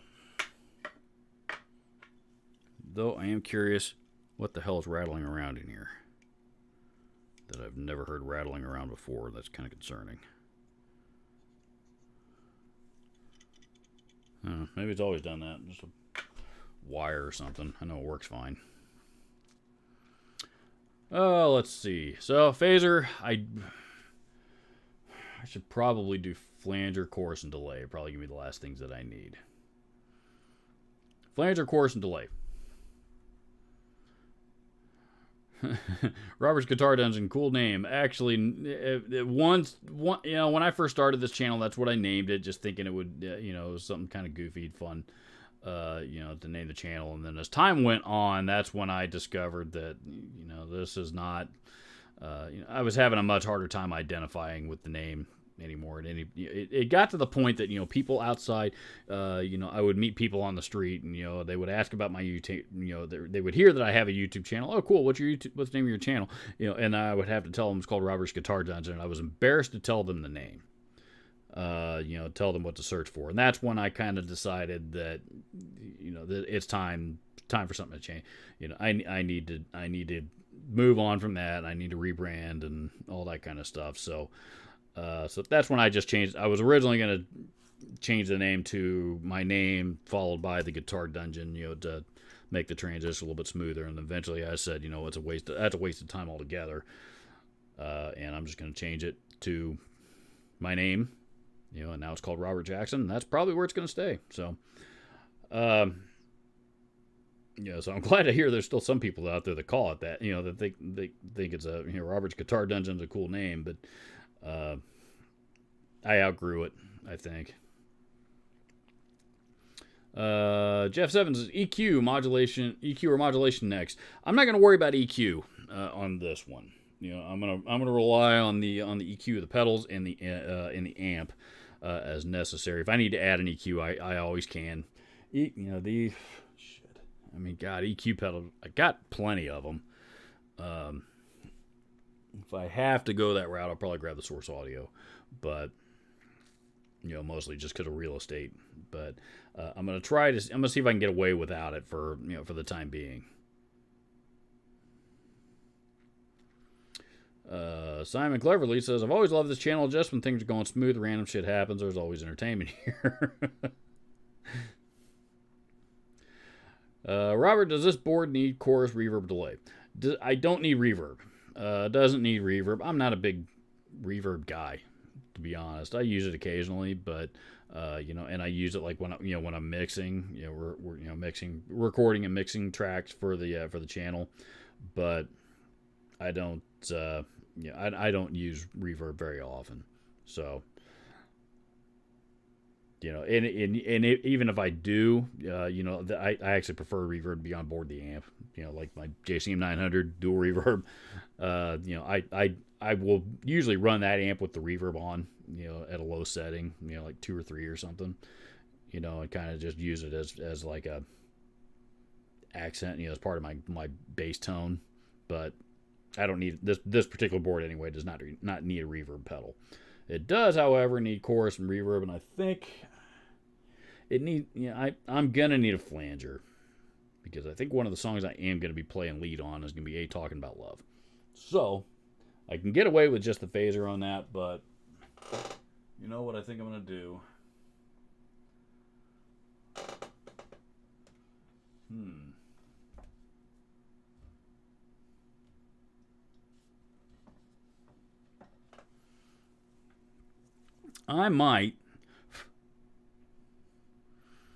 I may be able to kill 2 birds with 1 stone here, because this here new X pedal is called the Mini Super Chorus, which is their clone of the TC Electronic TCF, TC Electronic SCF Super Chorus Flanger. That's what this is, and this has all of those things: chorus, flanger, and I think a pitch modulation of some kind. Yeah, pitch modulation. It's got all of those here in the same box, and I think I can control them all with my foot too. I'm gonna go with that, at least for the flanger. I could probably fit 2 more small ones, so I wonder if I might be able to make a delay happen.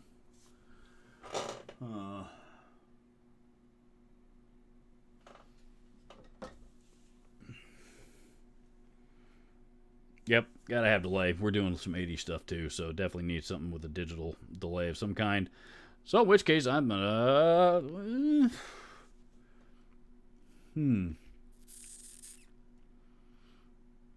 Not yet. Not yet.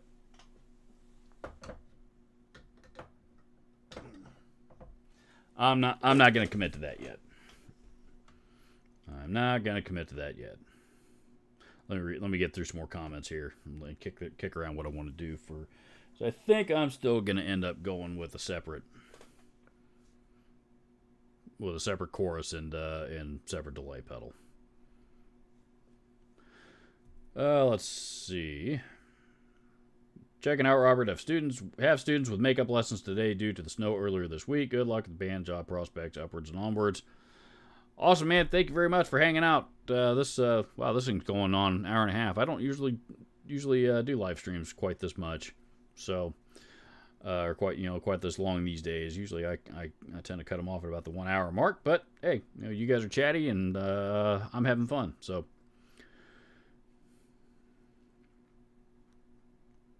my first name is DW17. So my first name is Derek. My grandparents' neighbor used to call me Dick. I hated it so much. Don't shorten my name unless I shorten it for you. Thank you. Finally. Thank you. Somebody who understands. Dumb question. What does a phase pedal do? I'm dumb. Forgive me. Not a dumb question at all. Basically, it's what a phase pedal does is it simulates the signal the entire guitar signal going in and out of phase. Which basically gives it kind of like a swooshing, warbly kind of sound. If you think about the intro to Ain't Talking About Love, Van Halen's Ain't Talking About Love, that's a phaser, with the exception of the last three notes of that riff and that he kicks the flanger on and off. But the vast majority of that riff is played with a phaser.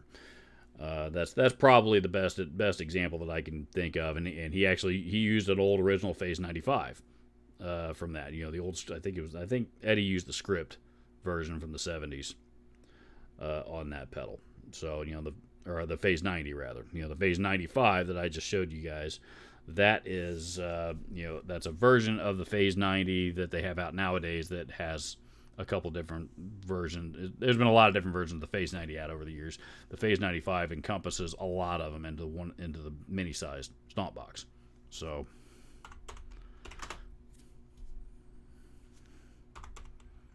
what am I doing? Major course.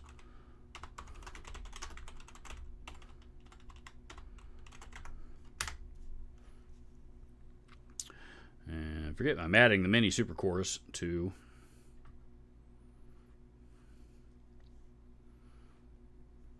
the shopping tab for you guys. Let's see.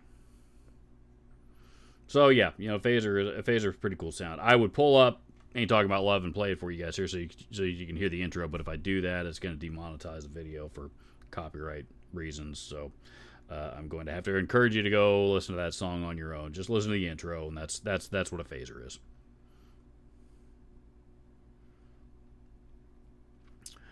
That's one I just read. So I use 5 pedals and an amp distortion, Dyna Compo D3 in front, Boss TU3 tuner, Phase 95, and carbon copy in the loop.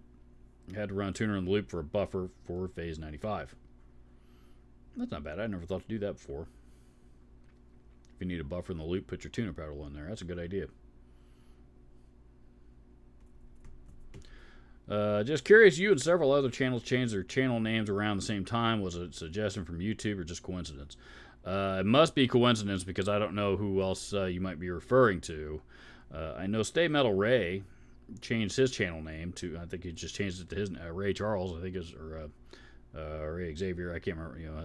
On Facebook he's Ray Charles, which is how I've always communicated with him. But I know he changed his name probably a little bit before I did, but he's the only other one that I know of. I don't know who else may have. So, but it's strictly coincidence. It wasn't coordinated in any way.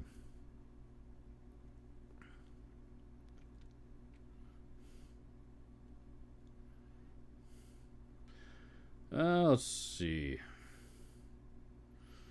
No room for whips and chains with all those guitars. Exactly. Dungeons attract trolls. Yes, they do. But turns out the channels that are not that don't have dungeon anywhere and the channel moniker also attract trolls. I get plenty of them. Jim Sieben with a B says hello from Detroit. What guitar hangers are you using on the slot wall? Oh boy, Jesus, what are these? God, I've had them so long now. Let me see if I can find them. I think they're on stage. I'm 90-something% sure they're on stage.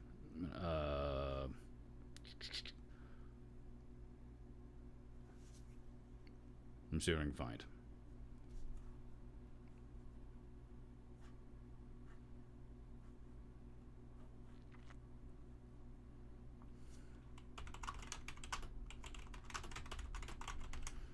Like I said, I've had all these things for so many years now.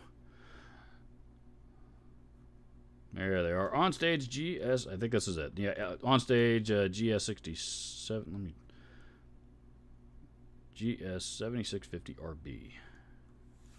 On stage GS7650.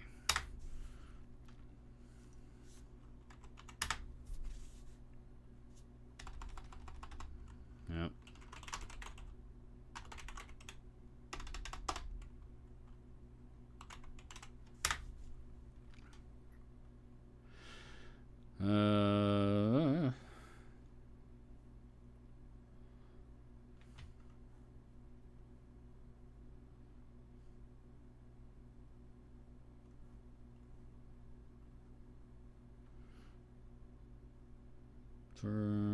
There's the Hercules one, but that's not what I have.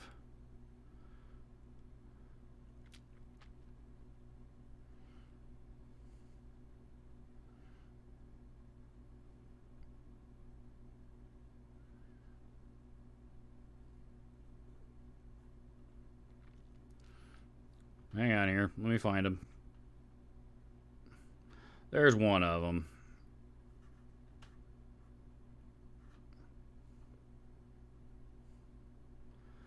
Those are they make a right, and they make a right angle and a left angle, and then they make an adjustable.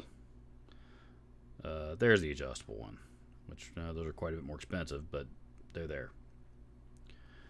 So I'm adding these to the the product shopping tab there as well. So let me see if I can find them on Amazon.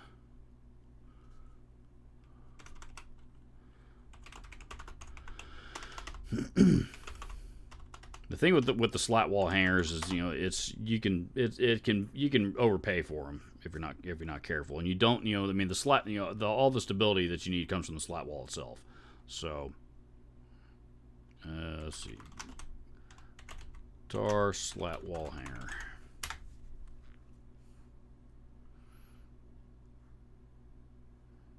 Wow, Amazon's got a 20 piece for some off brand. 20 of them for $65.99. That's not a bad deal.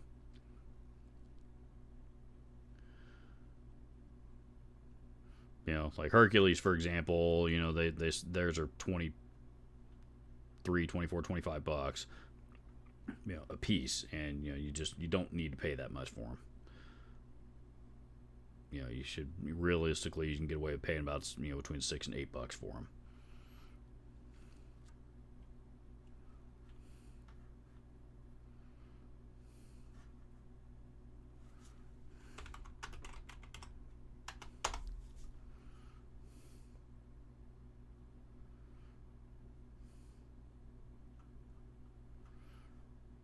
Let me try one more thing here, and then I'm going to give up.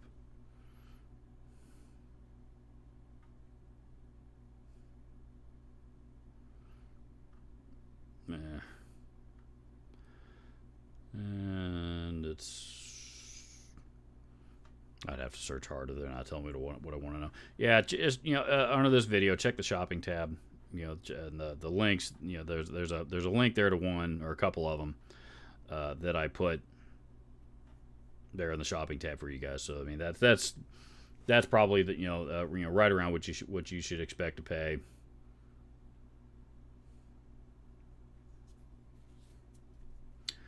Martian Murray says, "How do you like Univibe versus Phaser?"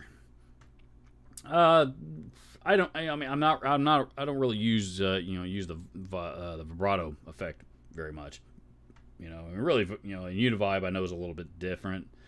But I mean, I think it's probably more similar to to a flanger than it is a phaser. Flanger and chorus are kind of the same effect, just at different intensities, and then you really stretch it out, and crank down on it. Then that's when it turns into, you can start getting the vibrato effect as well, depending on which parameter that you're cranking up. So, yeah, I mean, for me. For me, definitely phaser.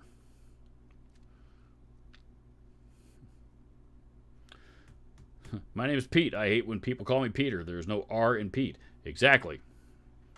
Exactly. And had we, now that I know that, if we ever meet face to face, I will know that you prefer to be addressed as Pete, which is how I will address you, by the way. Robert, is there a pedal that manually controls the sweep of the phase in a phaser pedal? Oh boy, I mean the sweep.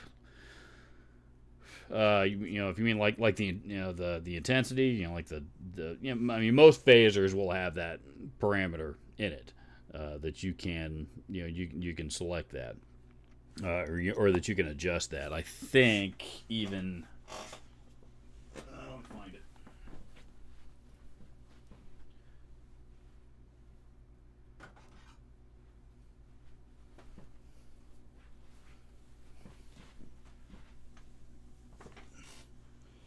Even this guy, this is the TC Electronic Blood Moon, which is actually a pretty affordable phaser, but also pretty good. That depth control is what you're after. That'll control that particular parameter. And this one's pretty cheap too. I think this one's only $50-$60 or something. So that's a good phaser. I don't own too many phasers, just because I love the Phase 90 and the Phase 95, and that's what I always go back to.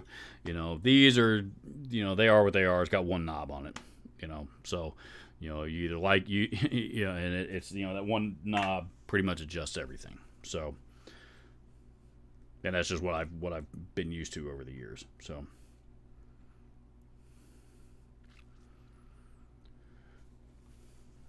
I'm gonna put this away real quick.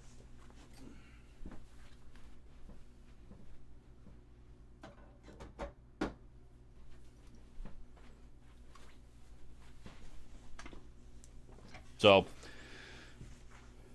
sorry, I've got enough stuff in here as it is. I don't want pedals piling up everywhere either. Do you use a wireless system or just stick it plugging in? On stage I prefer wireless. Cables on stage are, not only. I mean, I can play with cables on stage. Doesn't bother me, but they do become trip hazards at some point, and especially on, wireless on stage is just. It offers a lot more freedom. The last wireless system that I bought, the only one that I have, is the Line 6 G10, the original version, and I didn't, it always worked fine for me for my purposes. I don't know if it's gonna do the job here on this particular gig or not, because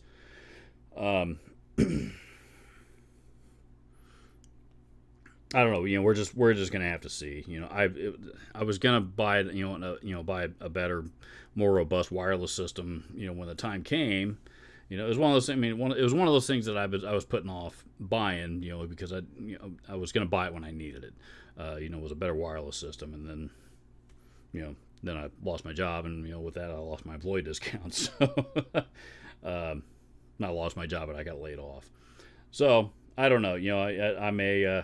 I'm gonna see, I guess I'll probably see if the G10 will get the job done for the time being, and then if it doesn't, I don't know. I will probably go. I'll probably go back to Sennheiser or something. Sennheiser make the best wireless systems in my opinion. Sure, it's the most popular. Those are the ones everybody knows, but Sennheisers I think are the best quality ones. What you using for the power for this pedal board? Initially, I think I'm just going to go with a one spot, and just daisy chain everything together with a 9-volt. Because I mean, all these pedals, I mean, none of them are. They're all 9-volt, and they're all pretty low current draw, relatively speaking. So, I mean, even this delay. What's this thing? I don't know if it's. It doesn't say the milliamps on it, but I mean, even small delay pedals, it's not going to make a ton of difference. So for right now, until this thing, until I get a little bit better idea of everything that I'm going to need down the road, for this little small pedal board, I'm probably just going to stick with the one spot for right now. As a if it turns out that that I end up needing to expand out quite a bit, then I'll go back to the Voodoo Lab pedal power 2, which I have around here somewhere. I don't remember where the hell it went, but I've got it around here somewhere. Do you sell your guitar cases or have them in storage? No. No. Selling guitar cases, I think, is stupid. Yeah, no. I've got them all. There's a closet over here to my left, and it's that closet is really, really difficult to get in and out of because I've got a shitload of guitar cases piled up, stacked up in there. And when you have this many guitars, you got a lot of guitar cases. I have gotten to the point that I use, because I just depending on the need, where I'm going, what I'm doing. Some of those cases I use for multiple guitars. Like I've got one case in particular that's kind of like a universal Strat style case, for example. And like this guitar, for example, I got a couple of them that are like universal guitar cases, So like for this guitar example, which is one that I do plan on using for this gig, it'll probably get that case because that guitar doesn't have its own case. But in the instance of a lot of other cases out there, a lot of other guitars, like these Explorers, all my Gibsons for that matter. If I sold the cases, that devalues those instruments instantly, number one. And number two, what the hell am I going to transport them in? So there's always been a storage problem with guitar cases, unfortunately. As you begin to collect more instruments, storing the cases for them does get to be a lot more difficult. In my last house, I actually had them all stashed down in the crawl space, which wasn't a good idea, but at any rate, that's where they went. So we'll see.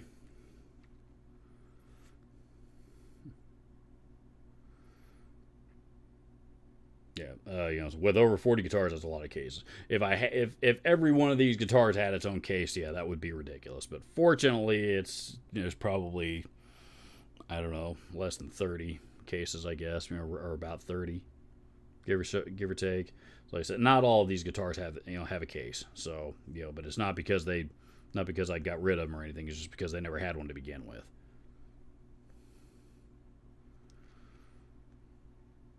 I built a pedal board with 19 pedals. Jesus. I built a pedal board with 19 pedals on it. As you can imagine, it sounded like my knowledge of building it. Really wanted an experimental board, so I got creative, purchased a second power source, put an AB switch at the front. So now I basically have two setups on one board and I fixed my problem. Yeah, 19 pedals on one pedal board. That's a lot of pedals.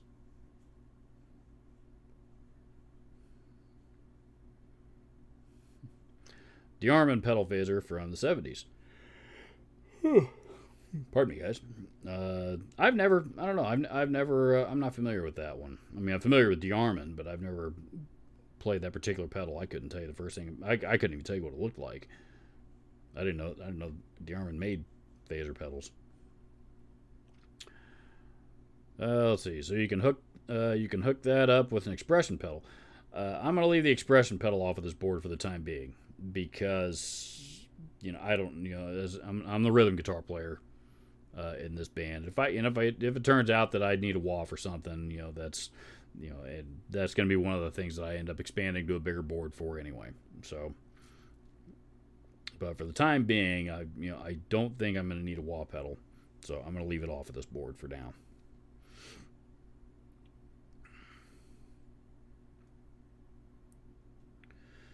Let's see. Never owned a phaser before, but do have a Boss flanger. I've got a Boss flanger as well, and it's an excellent flanger pedal. However, I'm not going to have that much time on this particular board, or that much room, rather. Yeah, maybe I will if I get creative, but I don't think I'm going to. So, especially with the... I don't know. I may rethink the blues driver now that I think about it. I might go with a mini-sized overdrive of some kind. We'll see.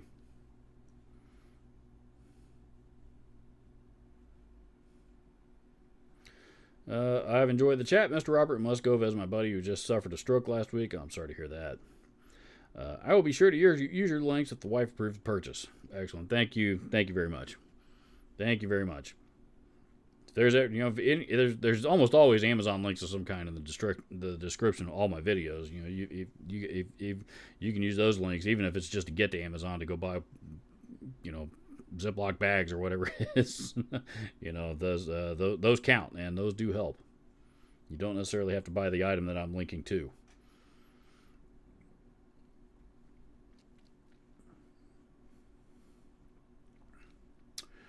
Let's see. Hiring for managers at the Home Depot warehouse in Plainfield.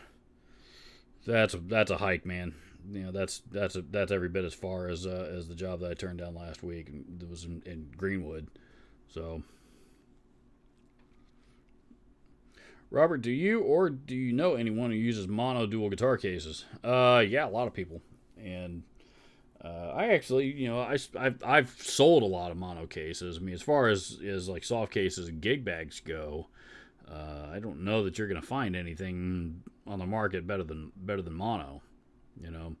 They've been out for 12, 13 years or so now, and they're excellent quality gig bags. They're expensive, they're pricey, but if you don't mind paying the money for it, they're like I said, they're excellent quality. Very, very good bags.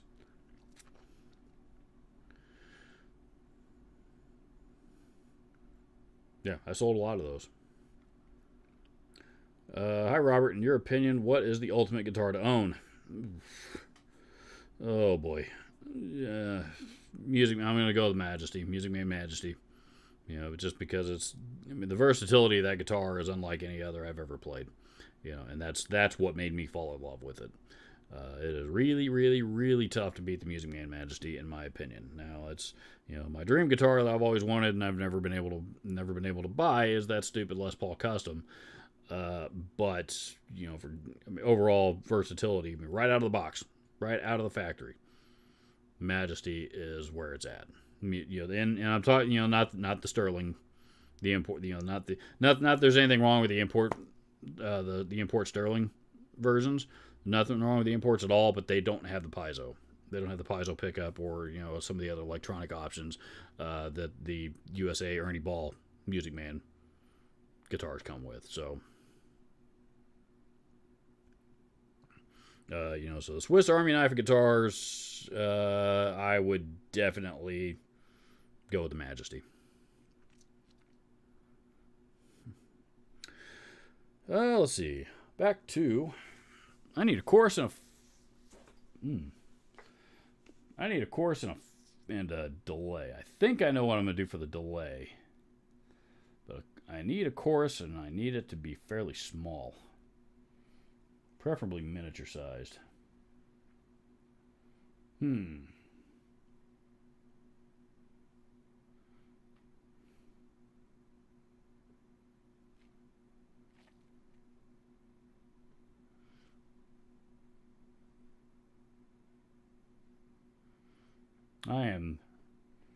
Bear with me for a minute here, fellas. I'm thinking about this pedal board that I'm building and what I want to use for it.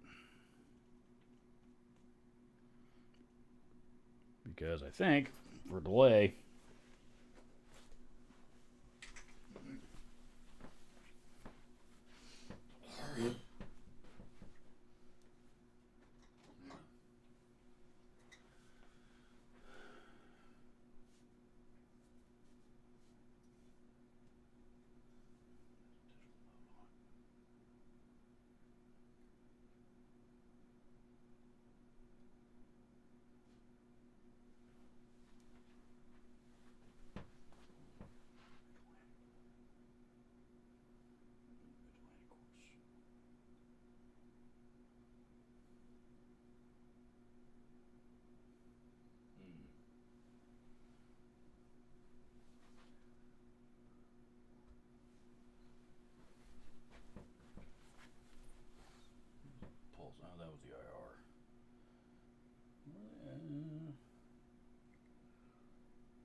I think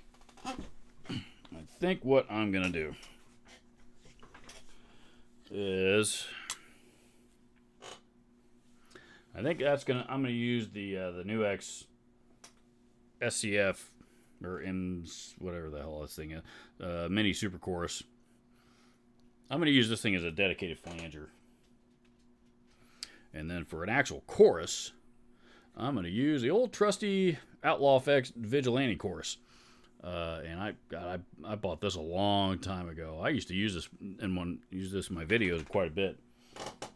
I think that's going to be the chorus. And the delay, we're going to go with the Walrus Audio Fundamental Delay, which is a $129 pedal.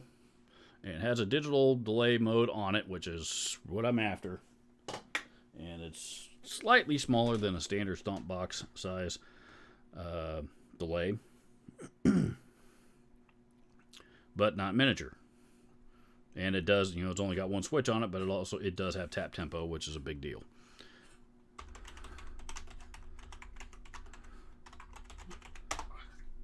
So, what was that? Zoe, you okay? You alright? Okay. She's alright. Outlaw Effects Vigilante Chorus. How about that? They do even have it.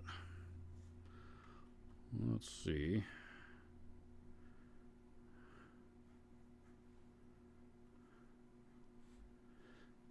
Yep.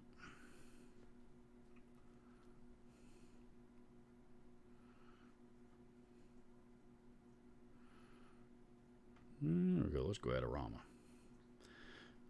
And Walrus Audio Fundamental Delay, since I'm not going to have room for my trusty old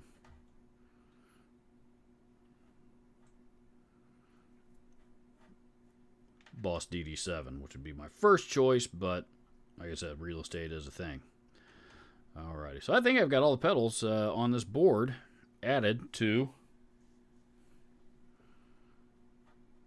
a shopping tab for you guys, if you guys want to check them out. Let's see. MXL Carbon Copy Deluxe is a great one. It is. I like the carbon copies. I like the carbon copy delay quite a bit, actually, because that's an analog delay that's actually not real noisy. I wish they hadn't discontinued the bright version of that delay that they brought out, but they did. At any rate, I really like the carbon copy because it's a quiet analog delay. But this one, it doesn't. The deluxe version does have tap tempo on it, but I don't have space on this board for a. I don't have space on this board for a big full size delay like that. So I can't turn it towards you guys too much, towards the camera too much. Hopefully you guys can see that though. This is what I'm working with. This is my board. So now this is what I'm gonna go with, and I'm gonna have to play with some cables and stuff. But from here, the phaser on. This is all going to go in the effects loop, and these three are just going to go in the front. So, to recap, we have the Onstage GTP 7000 mini pedal board tuner pedal. The Boss Waza Crab Blues driver. I'm going to use that as the overdrive. I need an overdrive because I love blues drivers. I'm going to go with the Golden Plexi 2. That's an excellent Marshall on a box distortion pedal.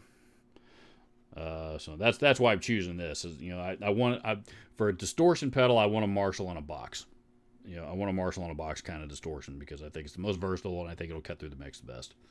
MXR Phase 95, New X Mini Super Chorus SCF clone. That's gonna be my flanger. And then Outlaw Effects Vigilante Chorus and Walrus Audio Fundamental Delay.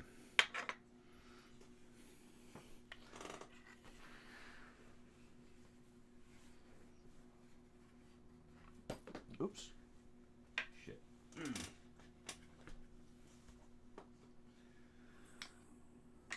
So that's what I'm going to do.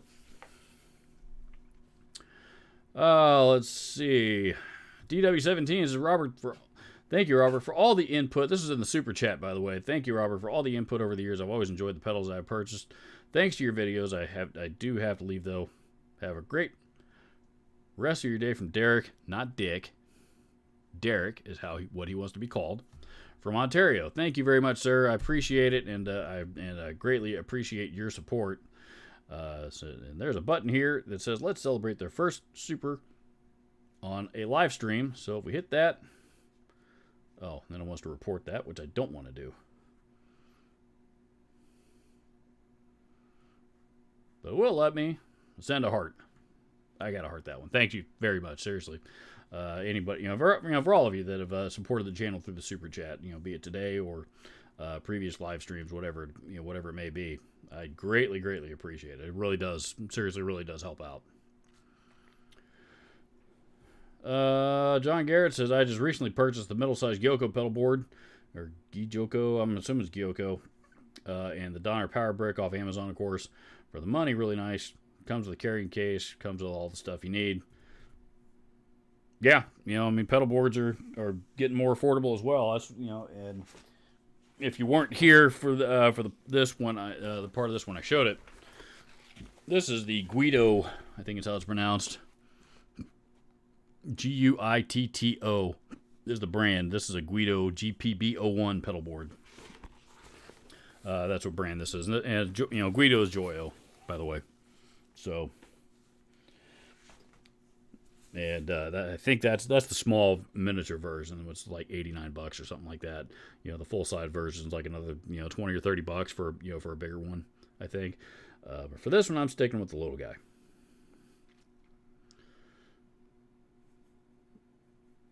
Let's see. Jeff Seven says, "Love my DoD CF7 Course Factory, but it's full size." I like that pedal as well. I like the Course Factory quite a bit. It's one of those things I often see them. I see them listed, and then I end up not buying it and buying something else for whatever reason. But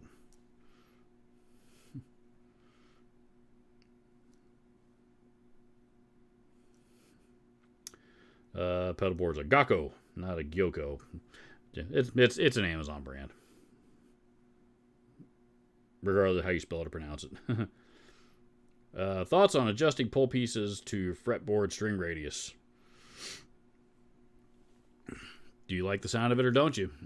That's the only that's the only advice that I have. I've never adjusted pull pieces in a pickup myself. I think adjusting pickup height will do about the same thing. And I guess I suppose I can see where it make a big difference, or at least a bigger difference if you're playing a like a vintage Strat or something, something like that with a 7 1/4 inch radius, where you're gonna have a really round fretboard radius. It might make sense, but I don't play 7 1/4 inch radiuses at all.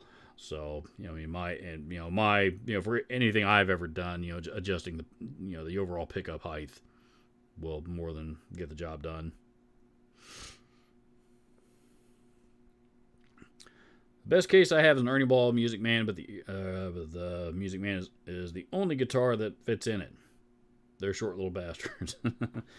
Yes, they are. Unfortunately, the Music Man does come with its own proprietary. The Music Man does. The Majesty does come with its own proprietary case, and then that's the only thing that it fits. But I think those cases are made by SKB. Is routing the pickup ground wire to a metal black plate supposed to work? I have an EBM. I have a Music Man cutlass, and it has a ground issue. I end up soldering the ground of the tone pot. You might need to scrape if it's a black metal thing, if it's a black metal part like a tremolo or something that you're trying to ground it to, you might need to scrape the paint off in the spot that you're grounding it in. My understanding is it needs to go to bare metal of some kind. But again, I'm not an electronics engineer. Power supply ? I'm assuming you're asking what I'm using for power on. I'm just going to go with a one spot for now. So You know, if I end up expanding this thing, then you know, like I mentioned earlier, then I'll get out the bigger board with the Voodoo Labs pedal power 2. But for right now, I think I'm just going to stick with a one spot. I used to have an Outlaw Effects. You know, they made like a little 4 output pedal power supply that was great for small stuff. And unfortunately, that's really what I would have preferred to use, but it died on me. And Outlaw Effects, unfortunately, have discontinued it, and they weren't real accommodating about offering up any alternatives, or anything else to replace it with. So, which is unfortunate. But I've heard a lot. John Garrett says I've heard a lot of good things about the Golden Plexi. May have to pick one up myself. For was it a $50 pedal? I think it is. It's they're great. There's 2 versions of it now. I own them both, and the Golden Plexi 2 has more headroom in it, and a little bit smoother sweep on the gain control. But that's but the tone's the same. So since I'm in the market, I may have to check out that Vigilante. Vigilante course is cool. If you want something small and simple, and again, it's a pretty affordable pedal. What are they, $80 or $90 now? They're not a ton of money. No, $59. I'm sorry, $59 for that pedal. It's not my favorite chorus. As choruses go, really, I guess it's probably it's pretty average, pretty basic. Not basic, but average. I mean, it's a 3-knob chorus pedal. So I mean, there's not a lot of bells and whistles on it, but sounds good. I don't need anything real exotic as far as chorus goes. Hail Mary Recording says I'm late. Yes, sir, you are, because this thing's about ready to wrap up, unfortunately. Guitar Shack says you really like that Walrus audio pedal you just got. I do. I think it's a good pedal. I got several of them. I got 5 of those Walrus audio pedals. This one, the fundamental delay, is it's a really, really good pedal, and particularly for the package that it comes in. Again, it's a little bit smaller than a standard sized stomp box. So there's your Boss pedal for comparison. So I mean, it's slightly smaller.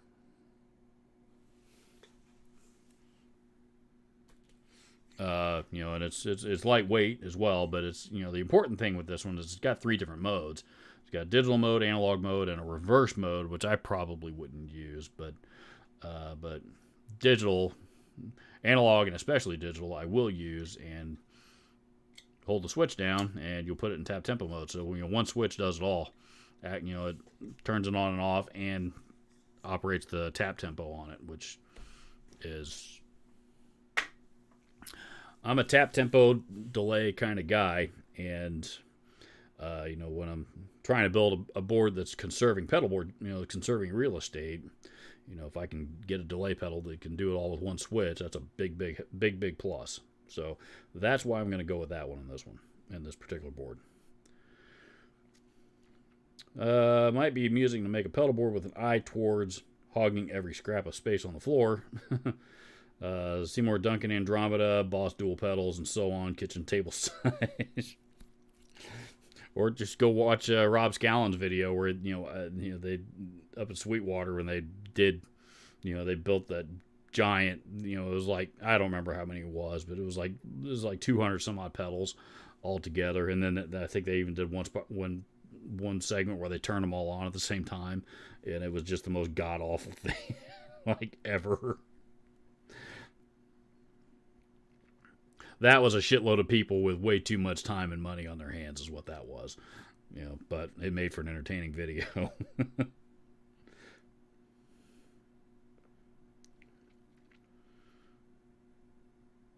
Says Guido make great humidifiers too. I will have to check those out.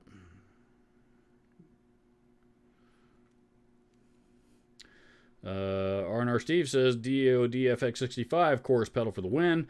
I think that's the Icebox chorus, and I do have an icebox chorus that I really like. But again, real estate, pedalboard real estate is a factor here. So that is what I'm trying to keep in mind more than anything. So, Bourbon Nick says, don't really like chorus pedals. I love them. I use them to, I use chorus quite a bit to enhance clean tones and, sometimes even, gain guitar tone. We're going to be, I think we're probably going to play an Ozzy song or two in this band. And especially for the Zakk Wylde stuff, because Zakk uses chorus as part of his bass tone, so may need something even with just a kind of a moderate, a low, subtle setting on it, just to enhance the the bass guitar tone. I don't know, we'll see. Maybe I don't know what I'll do. I might not. I've never used chorus as a bass tone. I've always kind of wanted to do that, but I've never really had the chance to. But I may do that this time around. We'll see.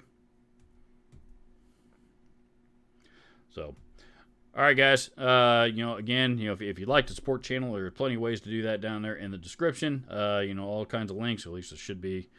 If you can't find them there, then check all the other videos. Are definitely there. And beyond that, I'm gonna split and go chill out for a change here on Saturday. So have a good weekend, everybody.